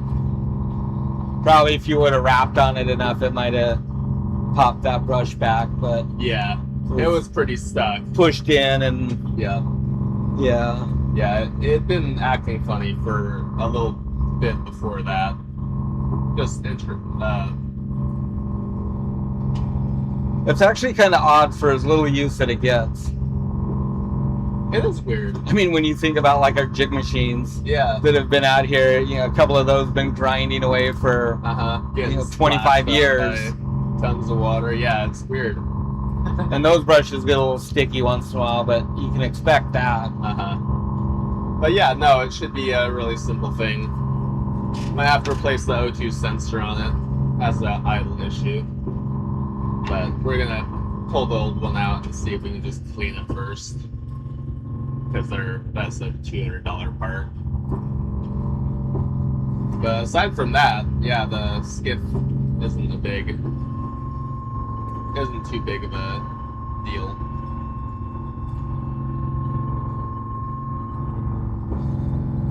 So we need to Shanghai mat, apparently.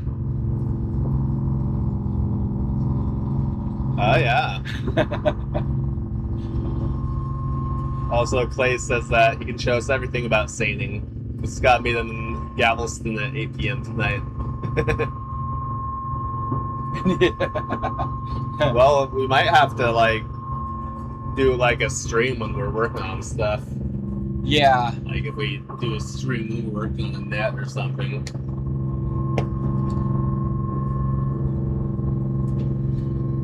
Yeah, we were going to work on our net a little bit this year and upgrade it a bit, but I think it's going to get pushed back. Yeah, time's already gotten away. As it would have been nice to recork it a little bit heavier and get border mesh on it, but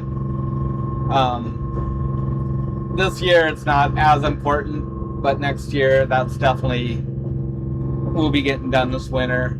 Yeah, I think we're gonna pick up supplies for a new cork line and new border mesh and just hang it all in the garage. Maybe we'll stream at that time. Yeah, we can get stuff cleared out, and that'll be a decent stretch to work on. Yeah, and at least get the cork line stuck and border mesh on there, and then we can get it on the net whenever. That'll be nice. So I think that's the big thing. I think the rib chafe line and the chafe and the lead line aren't in too bad a shape. The lead line is fine because I mean it works, but that chafe gear sucks though. It'd be nice to get that stuff replaced too, and just get something that is a little more pliable. Yeah. I mean, it reminds me of like plastic panels almost, the way it folds sometimes. it could be a little more supple. Yeah. Well, it is pretty thick. Yeah. It's dragger mesh, I guess.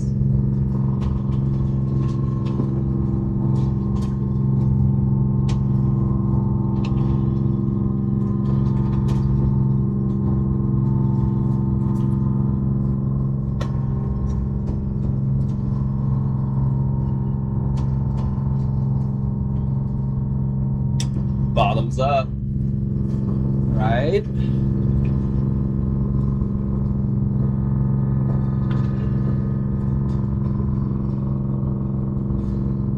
So what's the deal? They're on the outside of the rocks? They're on the outside of the harbor? Like, they're outside the rock puff? I think so. Do they like not want to pay a pilot to go in?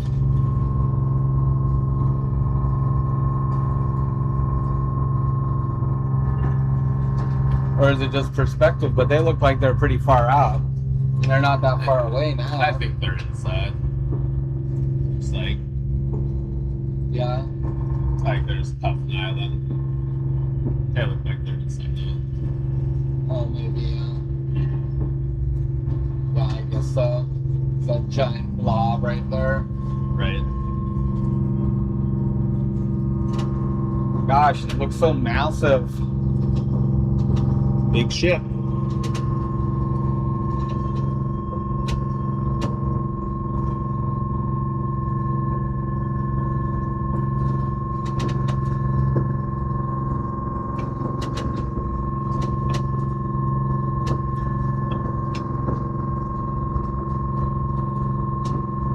Yeah, Yeah, we've got a lot to learn for salmon, that's for sure. You know, we started fishing in like 2015, I think, or 2016 for a couple years on the fishtail, but it was just so small and hard to work. And then that was the big push when all the plants wanted RSW too. Otherwise, you'd have to town deliver, and it didn't make sense to really put RSW on the little boat for that. So we just kind of shelved it. We didn't fish for quite a few years. Yeah, like until last year. I think was the last year. 2019. Yeah. Yep. So it was fun to get back into last year. It is fun. I enjoy it, and I missed it. So that was kind of one of the reasons that we got, well, a bigger boat was so we could seine. Not necessarily this particular boat for that, because it wasn't set up to seine, of course. But now it is, and we'll get a few things dialed in on the deck, and that'll make life a lot easier.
So I'm not really sure about the engine.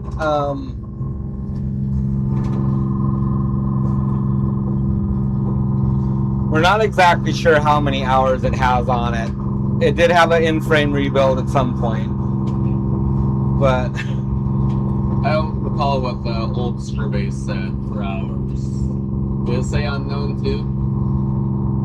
well, it said like 30,000. Yeah. But I don't know if that was before the in-frame or after the in-frame. The owner that we got it from didn't seem to be very clear on that. I don't know if he wasn't very clear on it. So I honestly can't say like where we are in terms of that. I will say this engine runs incredibly clean. it doesn't burn oil, and when you change the oil, it's really clean. I mean, it doesn't, so it's not carboning up or anything. So yeah, it's just, it seems pretty tight and pretty clean. It doesn't necessarily like to start when it's cold, but if it's above 70, like if you plug it in with a block heater, and if the engine's at like 70 or 75 degrees, it's just turnkey.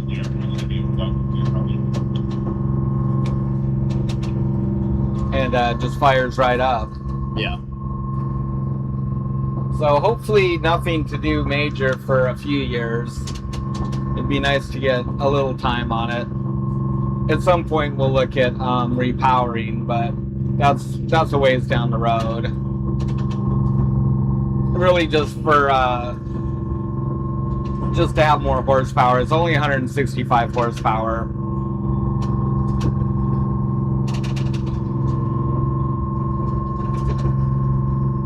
Yeah, back. Yeah, anywhere you're going with that.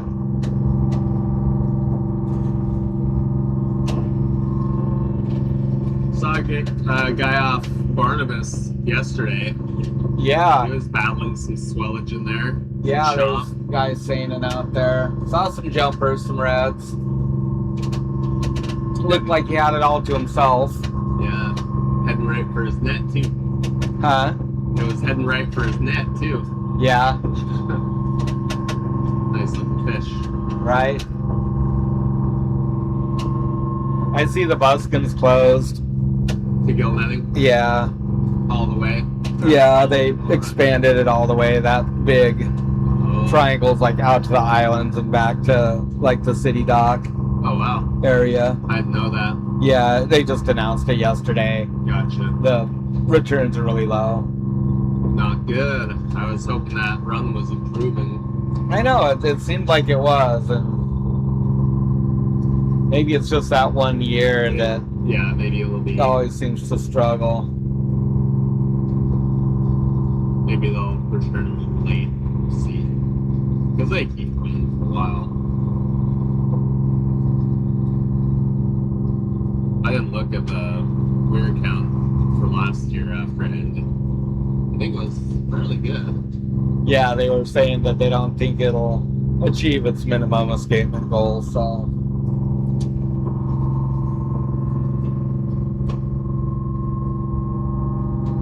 Hey, what happened to our view? It was like a big old cloud over town now. Does anyone sell off the boat anymore? Like, sell seafood off boats? I assume you mean? Yeah, some people sell crab at Dungeons in the summertime, and I don't think anybody really sells like fresh seafood. No. That I can think of. Yeah, that's true, Brad. We could change the injectors. I'm inclined just to leave them alone right now, though, just because it's good.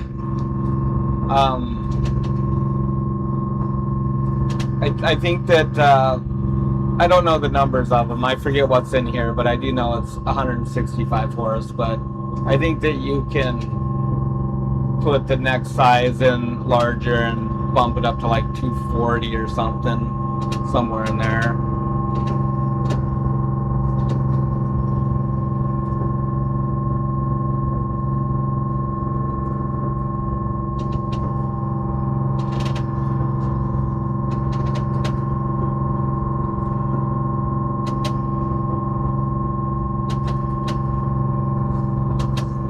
Yeah, everything seems to mesh well. Like, got the big production gear and then the big wheels, so it all kind of just fits right now. Yeah. Which is most ideal. One of the biggest things would be like upgrading, as in you'd put a bigger hydraulic pump on there, and that's a big thing, especially for seining. And then just a newer, more efficient engine too. Because the new ones are so good at idle. Right. Which you do just spend a lot of time idling when you're seining anyways. Yeah.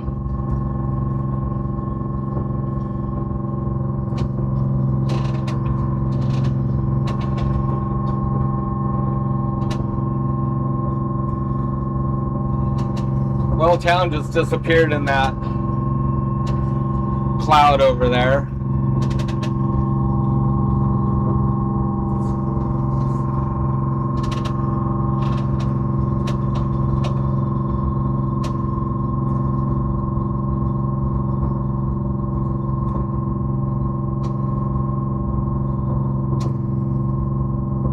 Yeah, that's what we're thinking too right now, Brad. It works well enough, and for the places that we have been seining, that we're okay on the horsepower for now. Later on, if we start to fish off the capes and stuff, that might be a different story. Definitely good to have more horsepower when you're towing and need to close up fast or get out of a tight spot. There's some of those areas that there's rocks and stuff that the tide will push you on, so you need to have power available, like, on hand. Right. We would always do something with the, like, electric driven hydraulic pump too. If we wanted to Yeah. have a backup reserve sort of thing. Right. Well, just in terms of like just towing now. Yeah. Not necessarily hauling in the gear. I got you.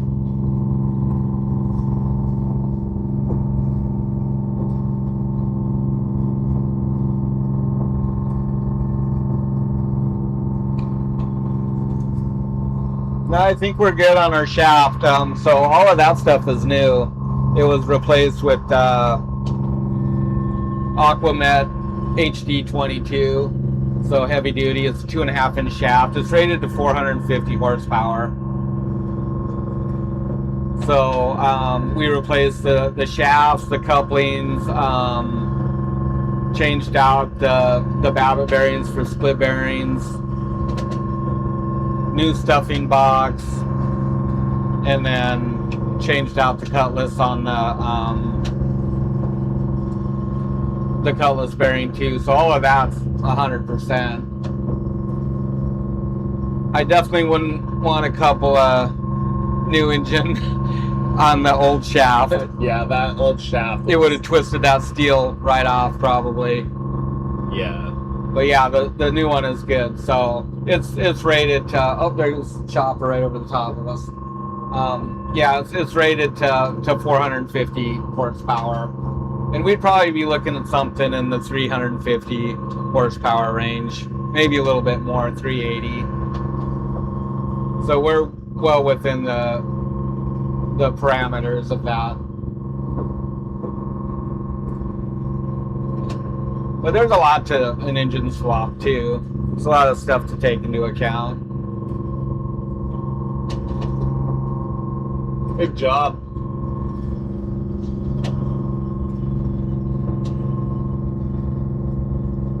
I know for us, we'd probably want to also take care of like the engine bed and like the bilge and all that stuff while it's out of there. Right now it's kind of, well, it's just cement down there. We'd probably treat it like the shaft alley, make it nice and flat, and then glass over it.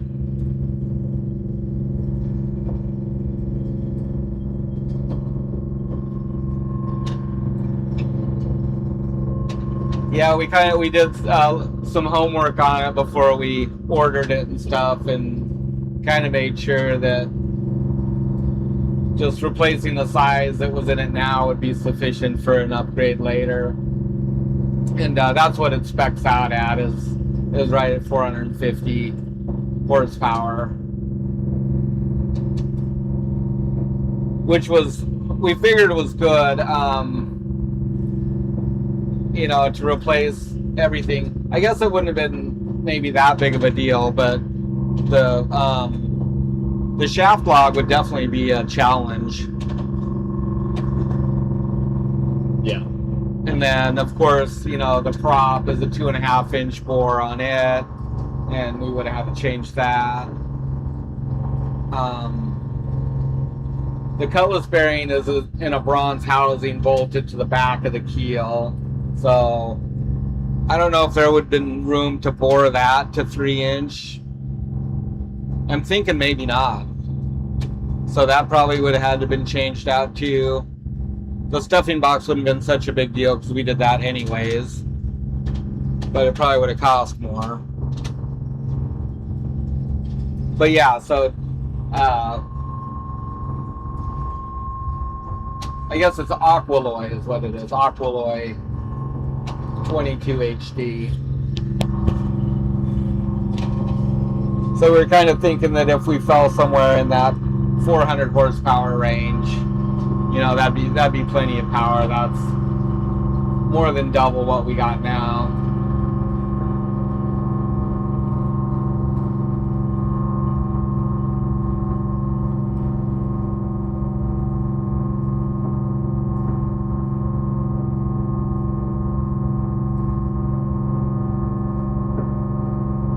Northeast Shuyak. I like it up there. It's beautiful country.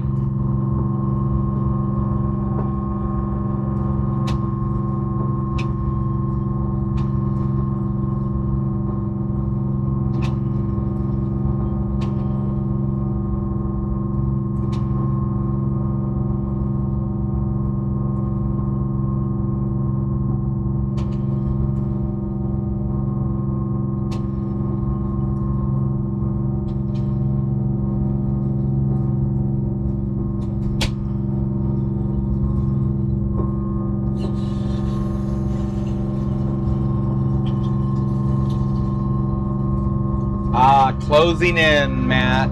Almost home. Almost. Mom's gonna make us some nice beef soup for Din Din.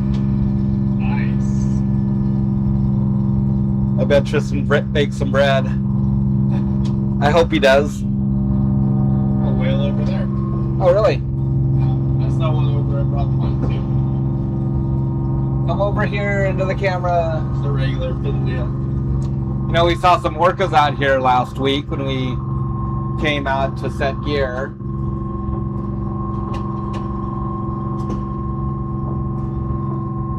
They're probably headed towards town to look for a little snack, a little sea lion snack. Seemed to be the way they were pointed anyways. Let's see. I guess yeah, we'll be headed towards them when we go through the rock pile. We can swing a little bit wide. It's big.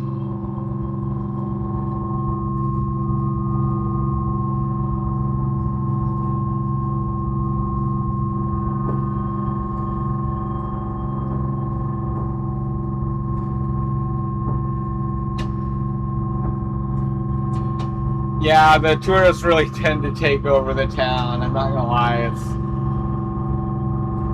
it doesn't bug me too much, except like when you're trying to drive around, because these guys, they just, you know, they think the roads are sidewalks, and they'll be standing in the middle of the road taking pictures of whatever.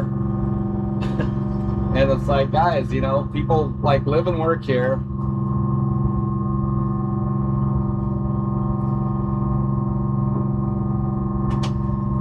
Juneau's really bad.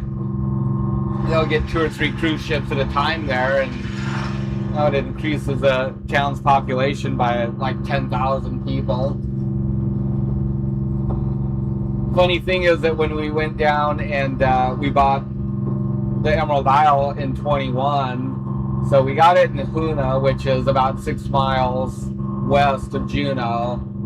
Got the boat, and then we went back to Juneau to just kind of hang out and work on things, go through all the systems, check on everything, get fueled up, get supplied for the trip home. So we were there for about 3 weeks in Juneau. That was during COVID, so there's no cruise ships.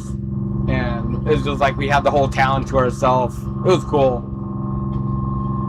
Otherwise, just completely overrun with people in the summertime.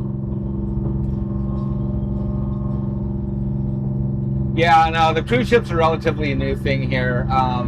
Like really within the last 10 years, maybe even a touch less, 8 years. Yeah. I forget when the first cruise ship came in, but it was something around there. And it kind of varies how many we get every year. It's not as bad as Southeast Alaska by any means, but 5 or 6 or 7 a year is maybe 5 or 6 too many.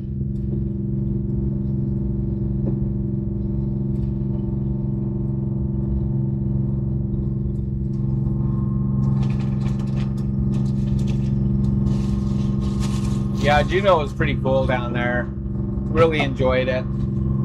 Apparently too, it's usually quite wet and rainy down there. And the whole time we were there, it was just absolutely gorgeous. Sunny and hot every day. Yeah, we got lucky there. We got lucky, and our daughter, she lives here in Kodiak, she said it rained the whole time we were gone. It was just like the wet summer of Kodiak. So we really scored there. It was good timing on that trip. That was a fun trip. It was.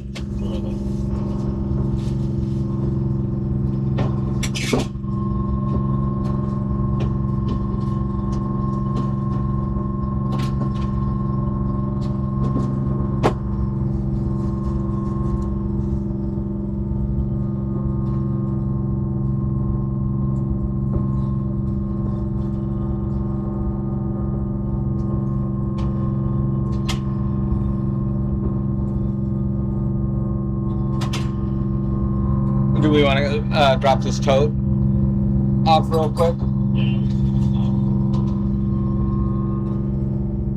That would be good. Get it out of the way.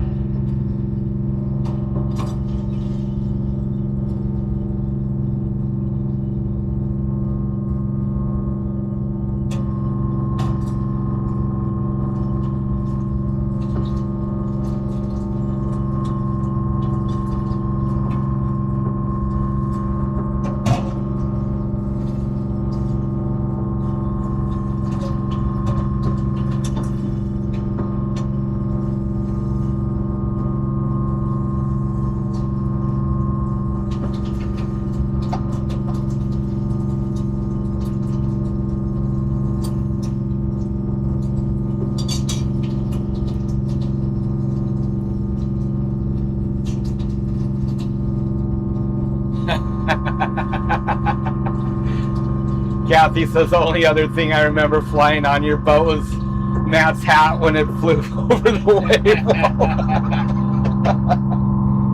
That was like the first halibut trip too. Yeah. That was hilarious. It was like the perfect time and like look back to I was looking for the buoy or something. I forget what exactly, but I turned and it just peeled it right off. God, that was so funny. Hit the shelter deck or the wind wall roof, and it actually flew out like, I don't know, like 30 feet or something. It was way beyond reach. I can't believe that was caught that on film. That was so classic. I should have put that into a short. That'd be a good short. Should. Dang it, lost my hat.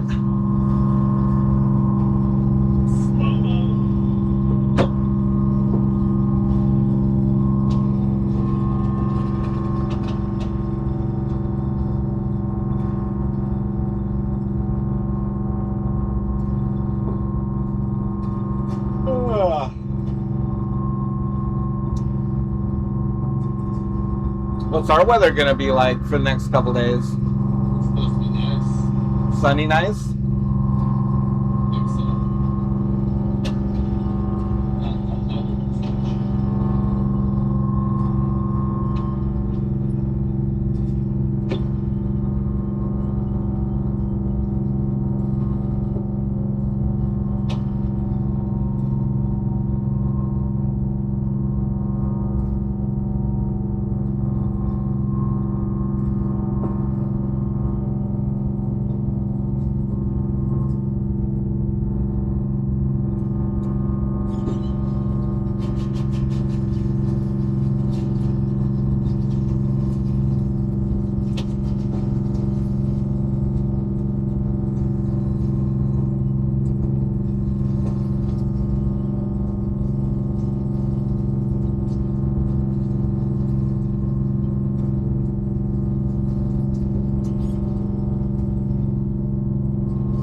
We still have that copper.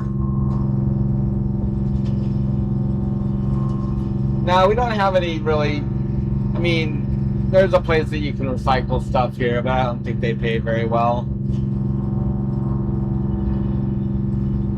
We got a bunch of aluminum that we do need to kind of collect up and haul out there.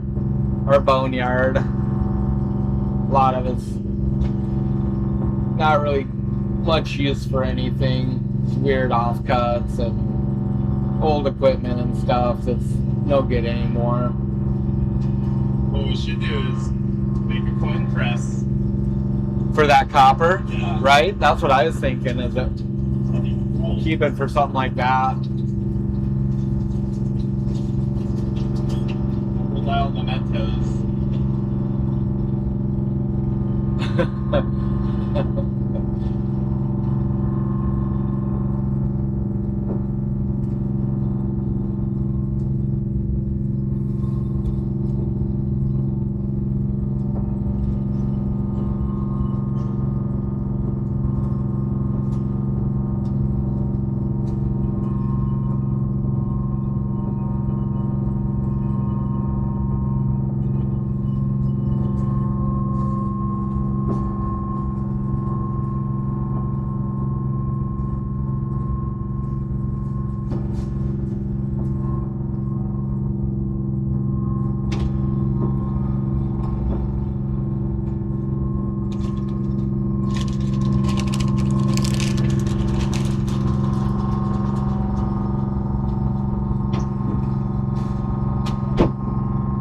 Yeah, that's exactly what it was for the single sideband mat.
So only less than 1,000 fish into the buskin. Last year it was 5,400 at this time. And looks like 2021 it was 591. 2018, 915.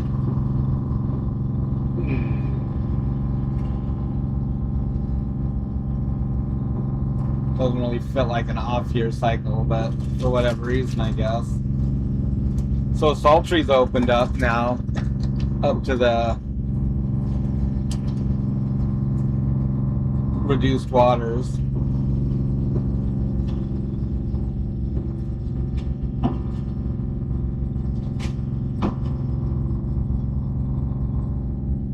How's Lincoln moving? 17,000 now. Good. You know, we should just take a few days off and go up there. Shit. I could live without that skiff tilt. Without being back together. Right? Right.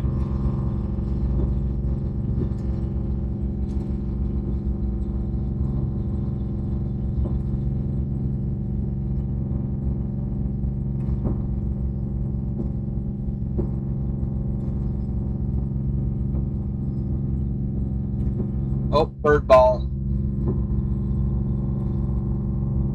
After it.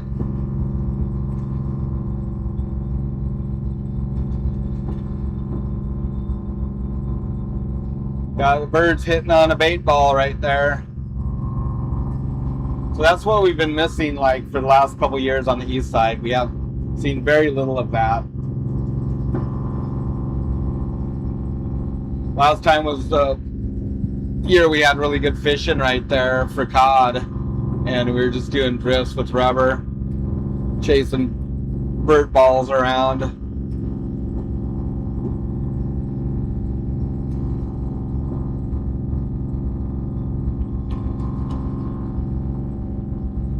Iakulik's got 300,000 fish up it now.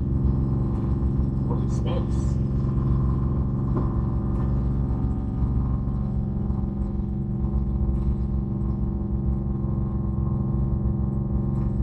That's a lot. Yeah. Right?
Sometimes they dock. I don't know if it depends on if they're too big or if the city dock is just taken up. But if it's taken up, they'll just anchor up here and ferry them in.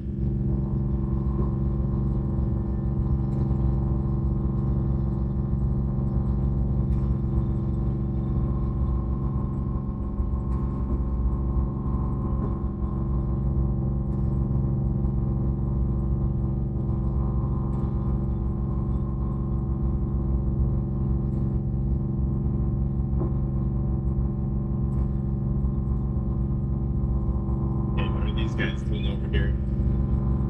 Aren't those closed waters? It might not close yet, but there is an announcement. Oh, it's just what's his face. Oh. Of course. What's his face? You need to buy me. No. Not yet. With my earphones, I guess. I was already down here too. I gotta go back down.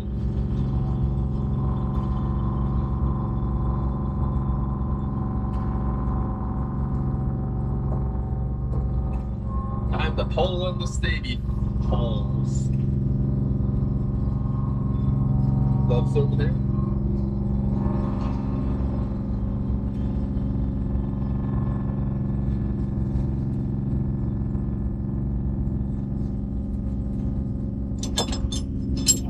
Now.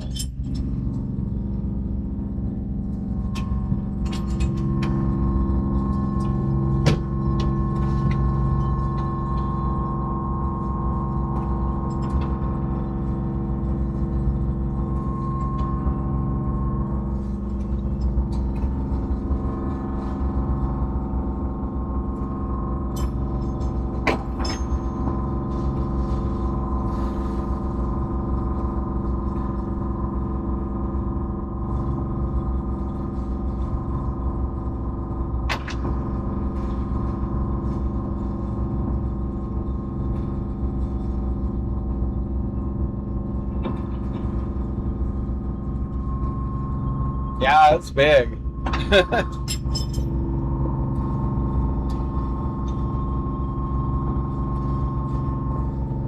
want to say those tenders are over 30 foot anyways. The orange lifeboats, they use those as tenders also. And when they're at the water dock, it looks to be like, I'd say they're probably like 35 or 40 foot. They're kind of about the size of a fishtail. So that gives you a little bit of perspective there.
So that's the Nordam,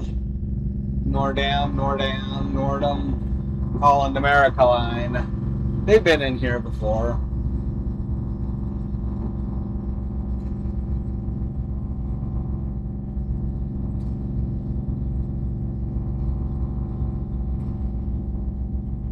I want to say they've tied up to the city dock before too. I see another boat over there though. Not a big one, but I don't know how their priority works on that.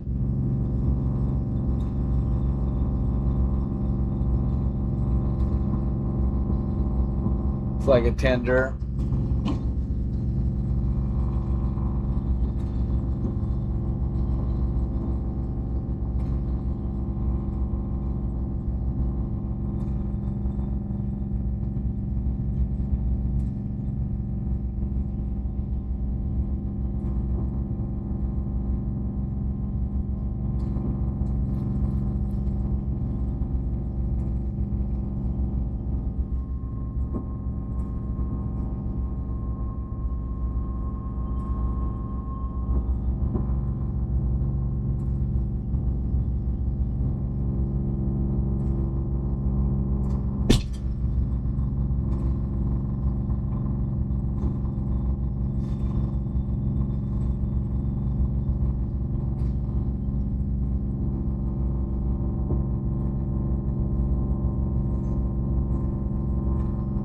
Hello. Boy. Back from your foray Yeah. onto the cabin house.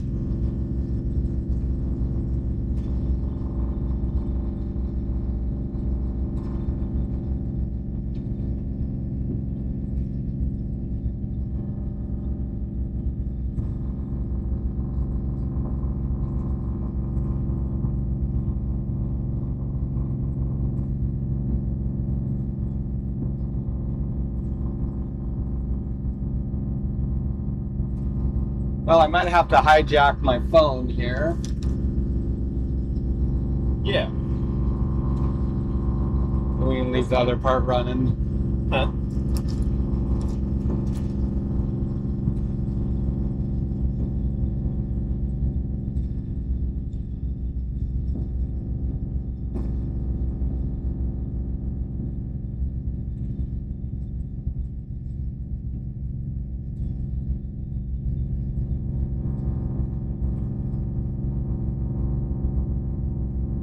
Yeah, I'll probably offload tomorrow because our plant is usually busy at this time of day with the other charter boats come and deliver in the afternoon.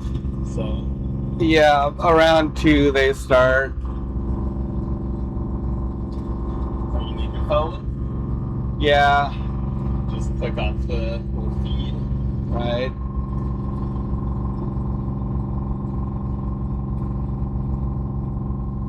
Gotta cut the feed inside so I can use my cellular device.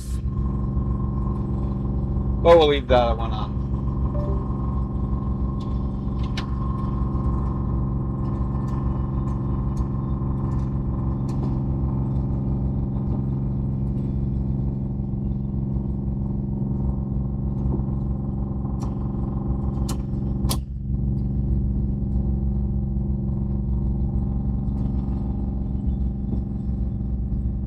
Cell phone. Cellular device. Not a smartphone, it's a cell phone. I'm old school. Need that fancy terminology.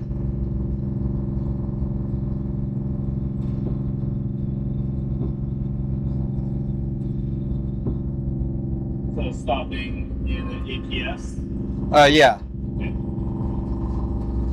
Right now, it's left top water.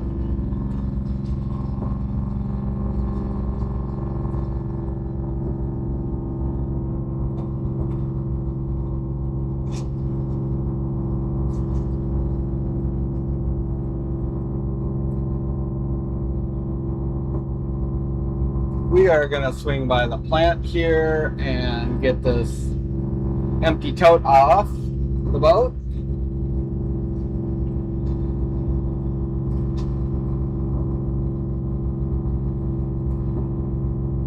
That had our free bait in it when we got it, but we went to return it Sunday, but nobody was around.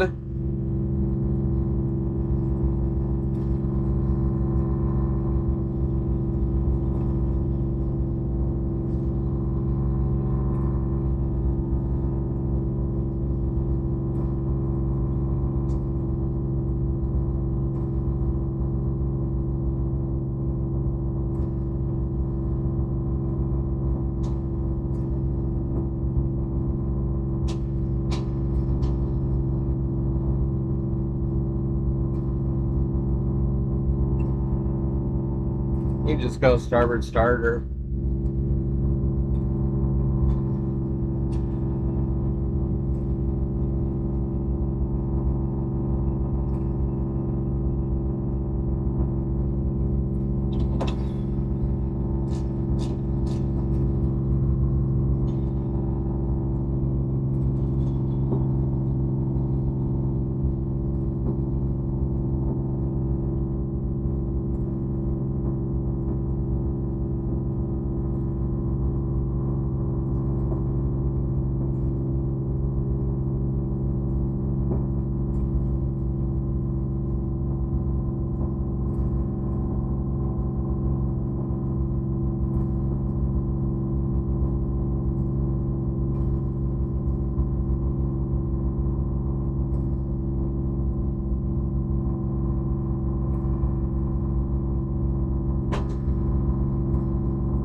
I'm not sure if our Uber's here or not. I haven't heard from her.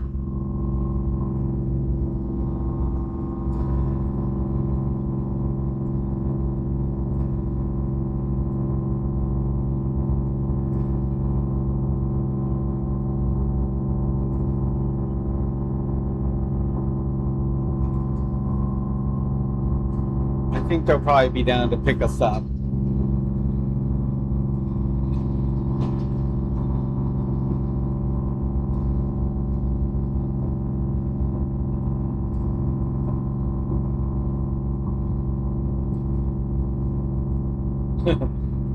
Uber mom.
Yeah, I got you good.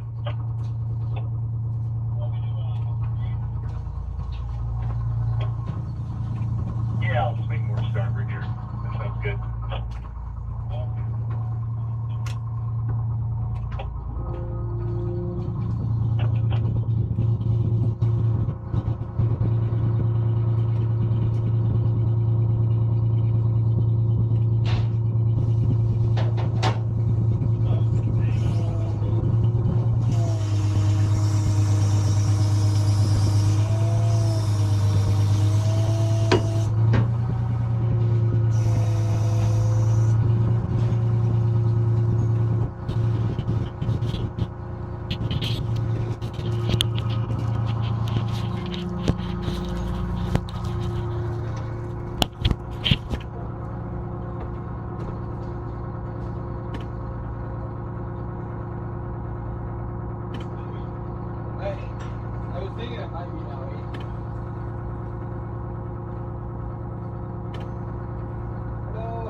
Autofill.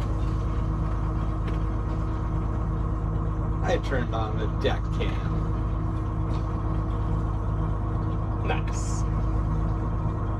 Davy cam, formerly known as the deck cam. Right. So I have to get that sorted out. Yeah, hopefully it still works. Yeah, we're just at the plant. We had that empty tote to get rid of.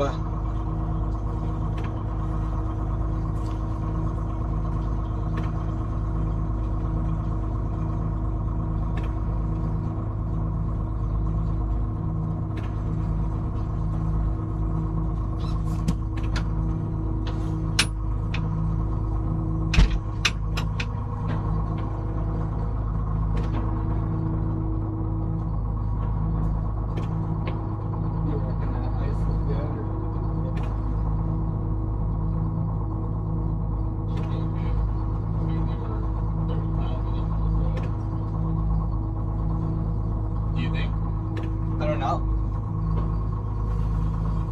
meant to jump down there.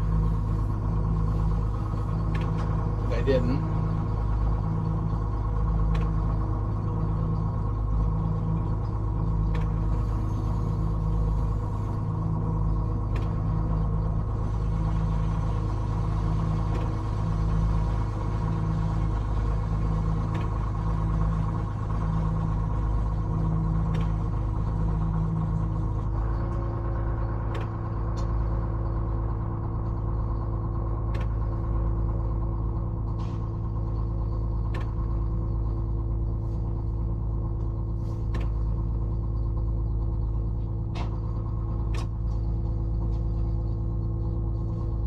Like it's spread out a little bit,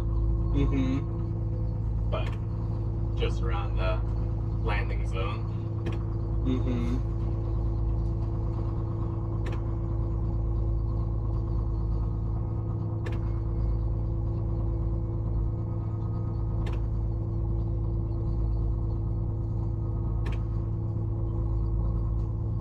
I suppose we could open that up and take a look.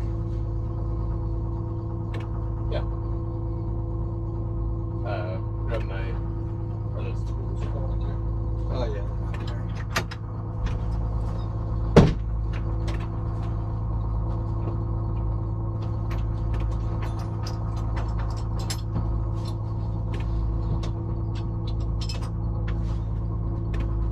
Burr. It's chilly out, dude.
Oh, what's that?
33.2. Thumbs up, yeah.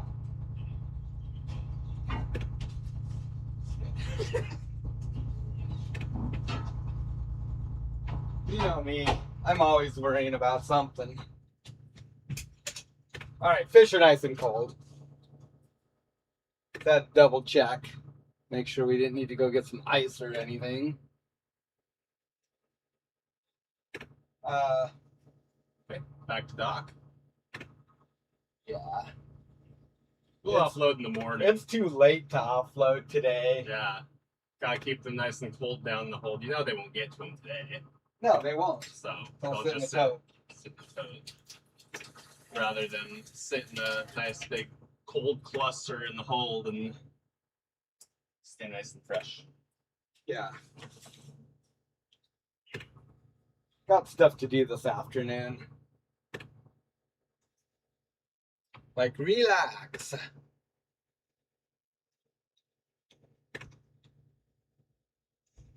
I don't know if we have Ubers here. I think Uber tried to come in. It didn't work out very well for them. They probably got chased out by our small taxi cab services here. I don't know what the deal was. They weren't challenged in court or anything like they were in other places, which Uber won every fight anyways. But I think that just community, it just didn't take. Kodiak's not like it used to be that cabs were really, really busy. Now those guys, I think it's kind of tough living actually. Like there's just not that much demand for cabs anymore.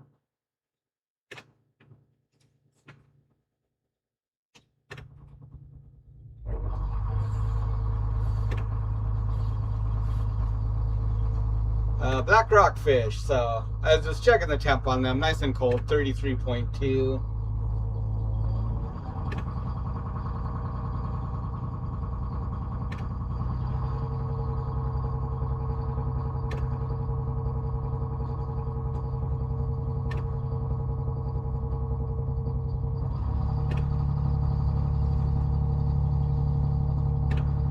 So we shall proceed to our slip. We'll go enjoy the rest of the day with our family.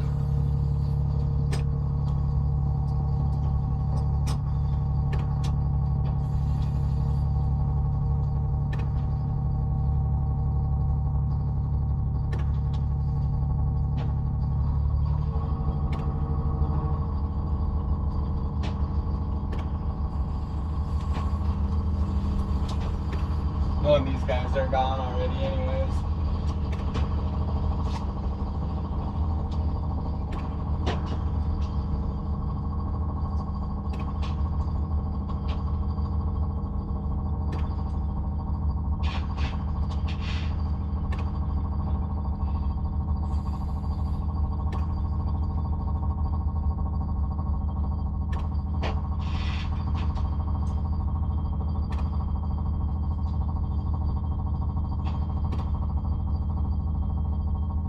Yeah, I might have to take a nice little afternoon nap.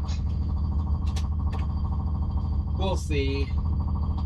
I gotta get some parts ordered for the outboard, work on a couple of drawings for some equipment.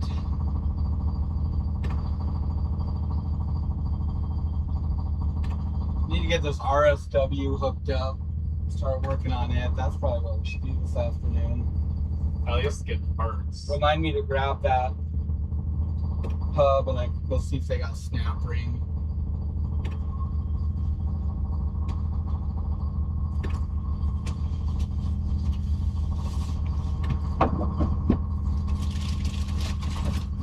That would be kind of nice to maybe get that over there and get it oriented, huh? Mm-hmm.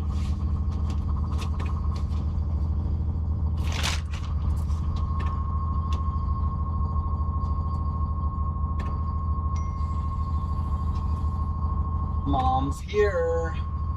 Oh, nice trip, buddy. 30,000 halibut, 40,000 black cod.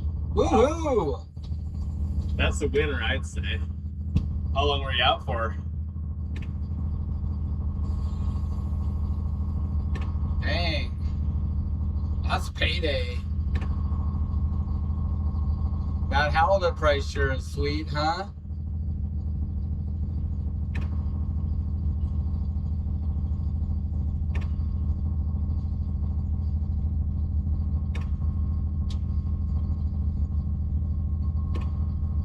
Thanks, Rob.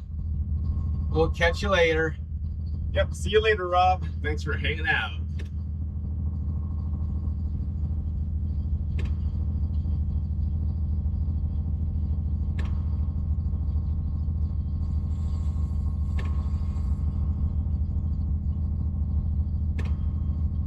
$9.50, sweet.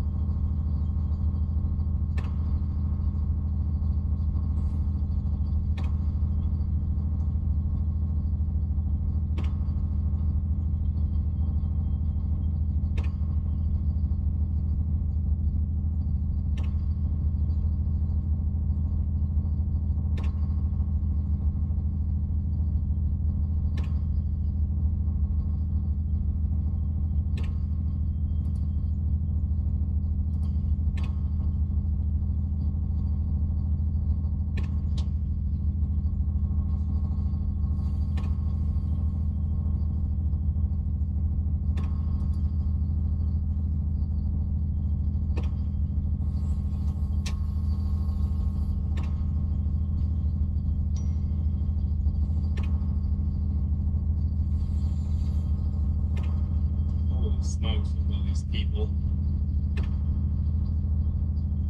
You know, the capacity is for those things is like 100 people or something. Yeah. It's insane. Like, how can you fit that many people in there? It seems a little overrated to me. Crazy. No, waiting to get back on, I guess. Yeah, load it up, huh?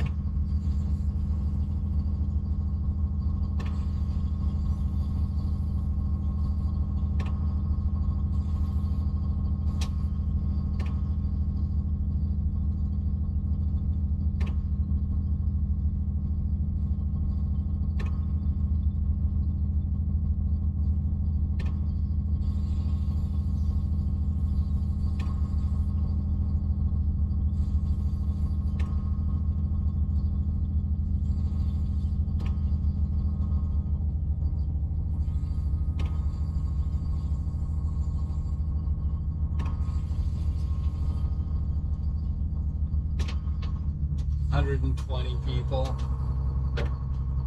Impossible. 150 person per life, but 150 or 120 for just transport like this. That's ridiculous. You know, and I mean, like, do they really have to stay in gear at the dock right here? Rude.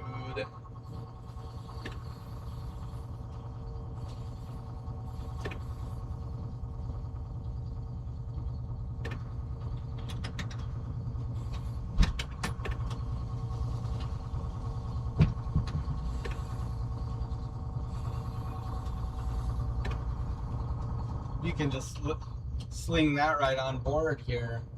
That beautiful brand new Sane block, the gripper wheel. It's pretty nice. Right? Pretty shiny.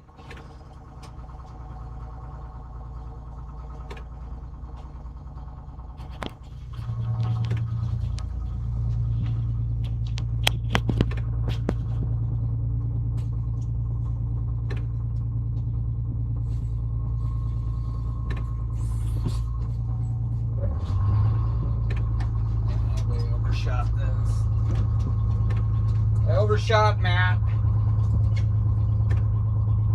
I blame that shuttle. I got too close to those guys and I couldn't turn.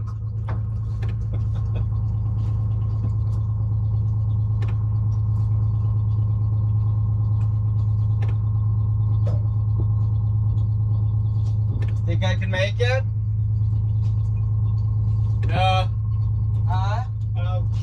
No? Oh, maybe. That'd be alright.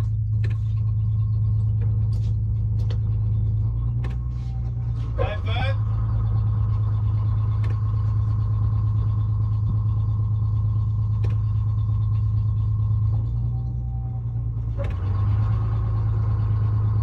I might have to come back in again. 4, 3.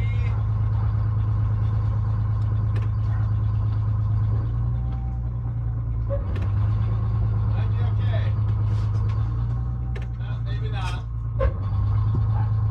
Oh, God. No. Not the right wind.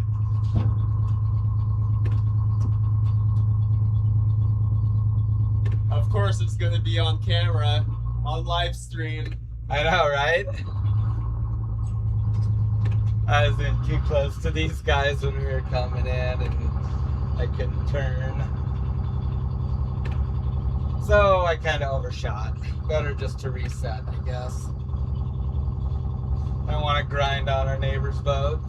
Probably wouldn't appreciate that. It's all good though.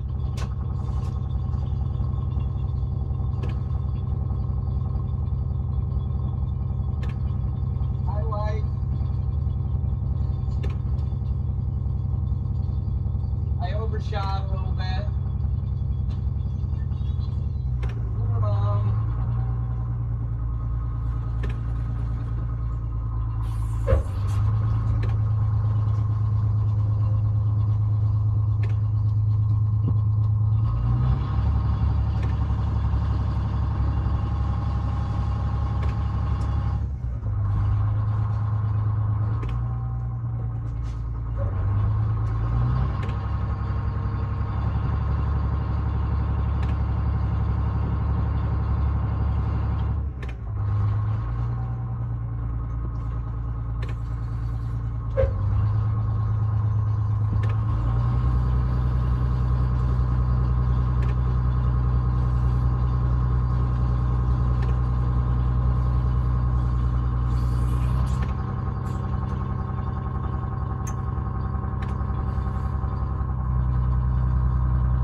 Well, we're just battling to get into our slip here now.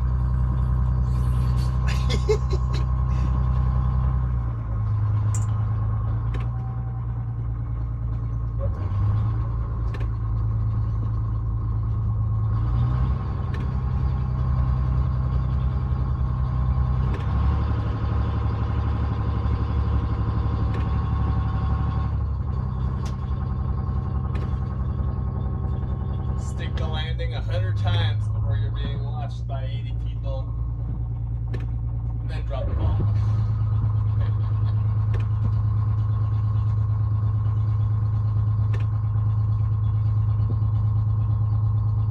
It's alright, watch this recovery.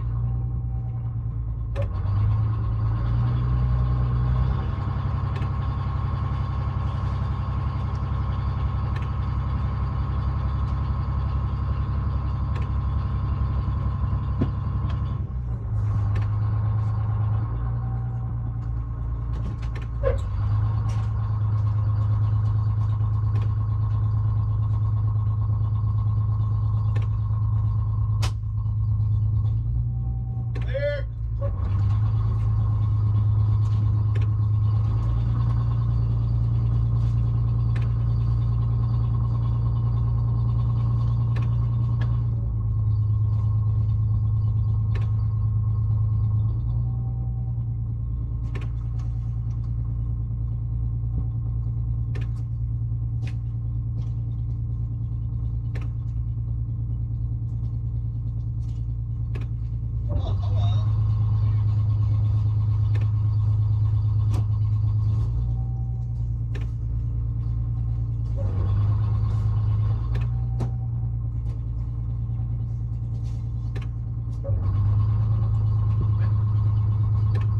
Alrighty. Well, that wasn't too bad.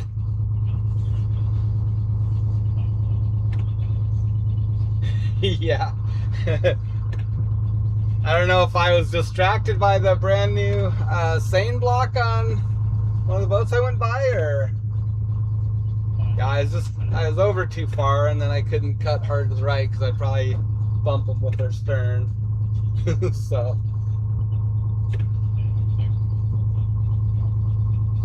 I guess the key is knowing when you gotta reset and when you can maybe just get your corner on the piling and pivot around. But it wasn't this time. So we're in anyways. Hello. Hi, my love. How are you? I'm happy. Really, that's not from them. That was a fun trip. It's fun when they're biting like that. But boy, I was tired last night. Whew. You were out like a light, huh? I was. I was so surprised you guys caught him that quickly. After you... Put 630 fish on in 2.5 hours. Amazing. That's nice. They were coming on.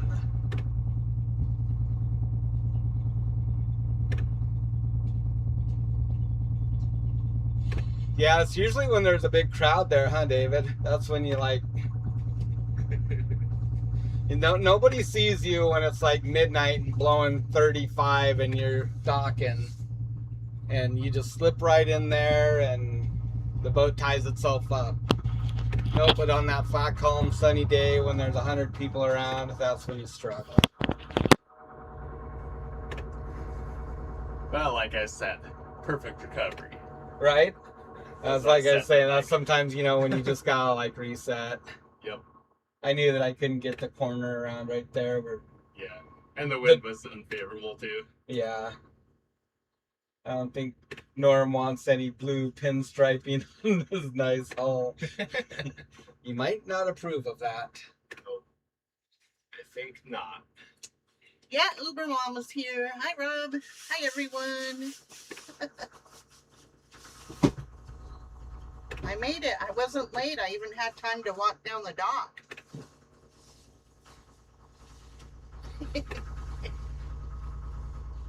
I guess. Those fish are beautiful. Big ones, huh? Yeah.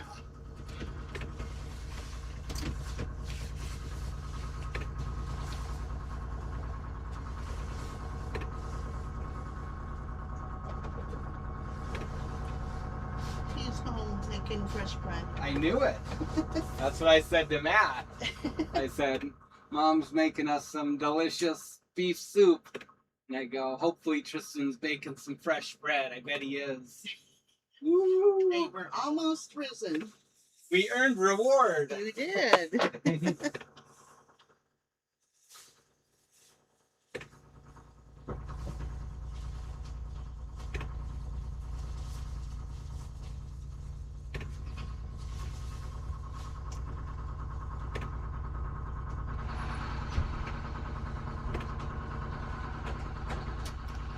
Hi, Straw. How are you?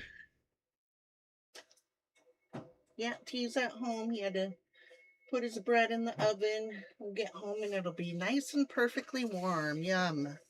I'm always getting the heels when it's hot, but when the bread is cold, I don't care for the heels. They're always teasing me, though.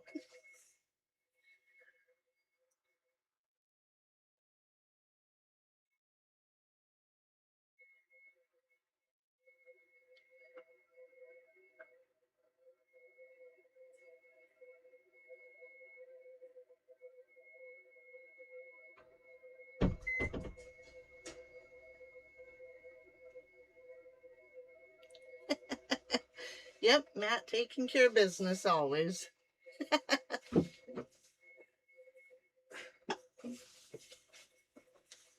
All right, everybody. Well, we appreciate you joining us. Yes, it was fun hanging out. I had to remember to say goodbye before I just shut the computer down. Right? I just like That'd be- abruptly cut everybody off. How That'd be rude. so rude. That's never right? happened before. Surely. Aw, thank you, Karen.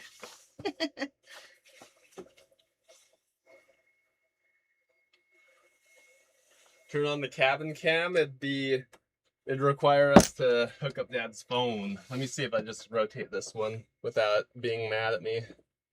Doesn't like being touched when it's connected. Or just go out on the back deck. Yeah, if it cuts out. It's probably still connected. Who knows? Why is that one so finicky too now? Just the plug?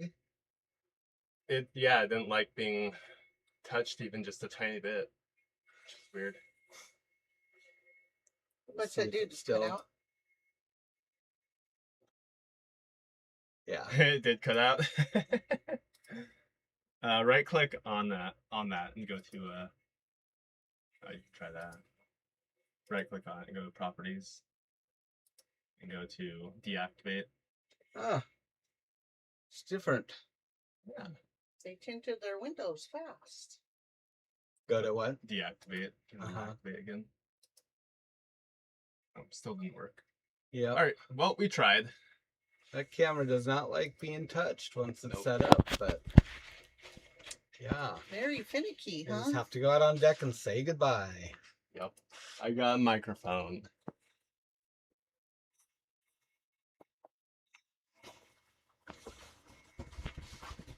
I'm not sure when the next trip is. I guess we'll get these fish off and supposed to go halibut fishing.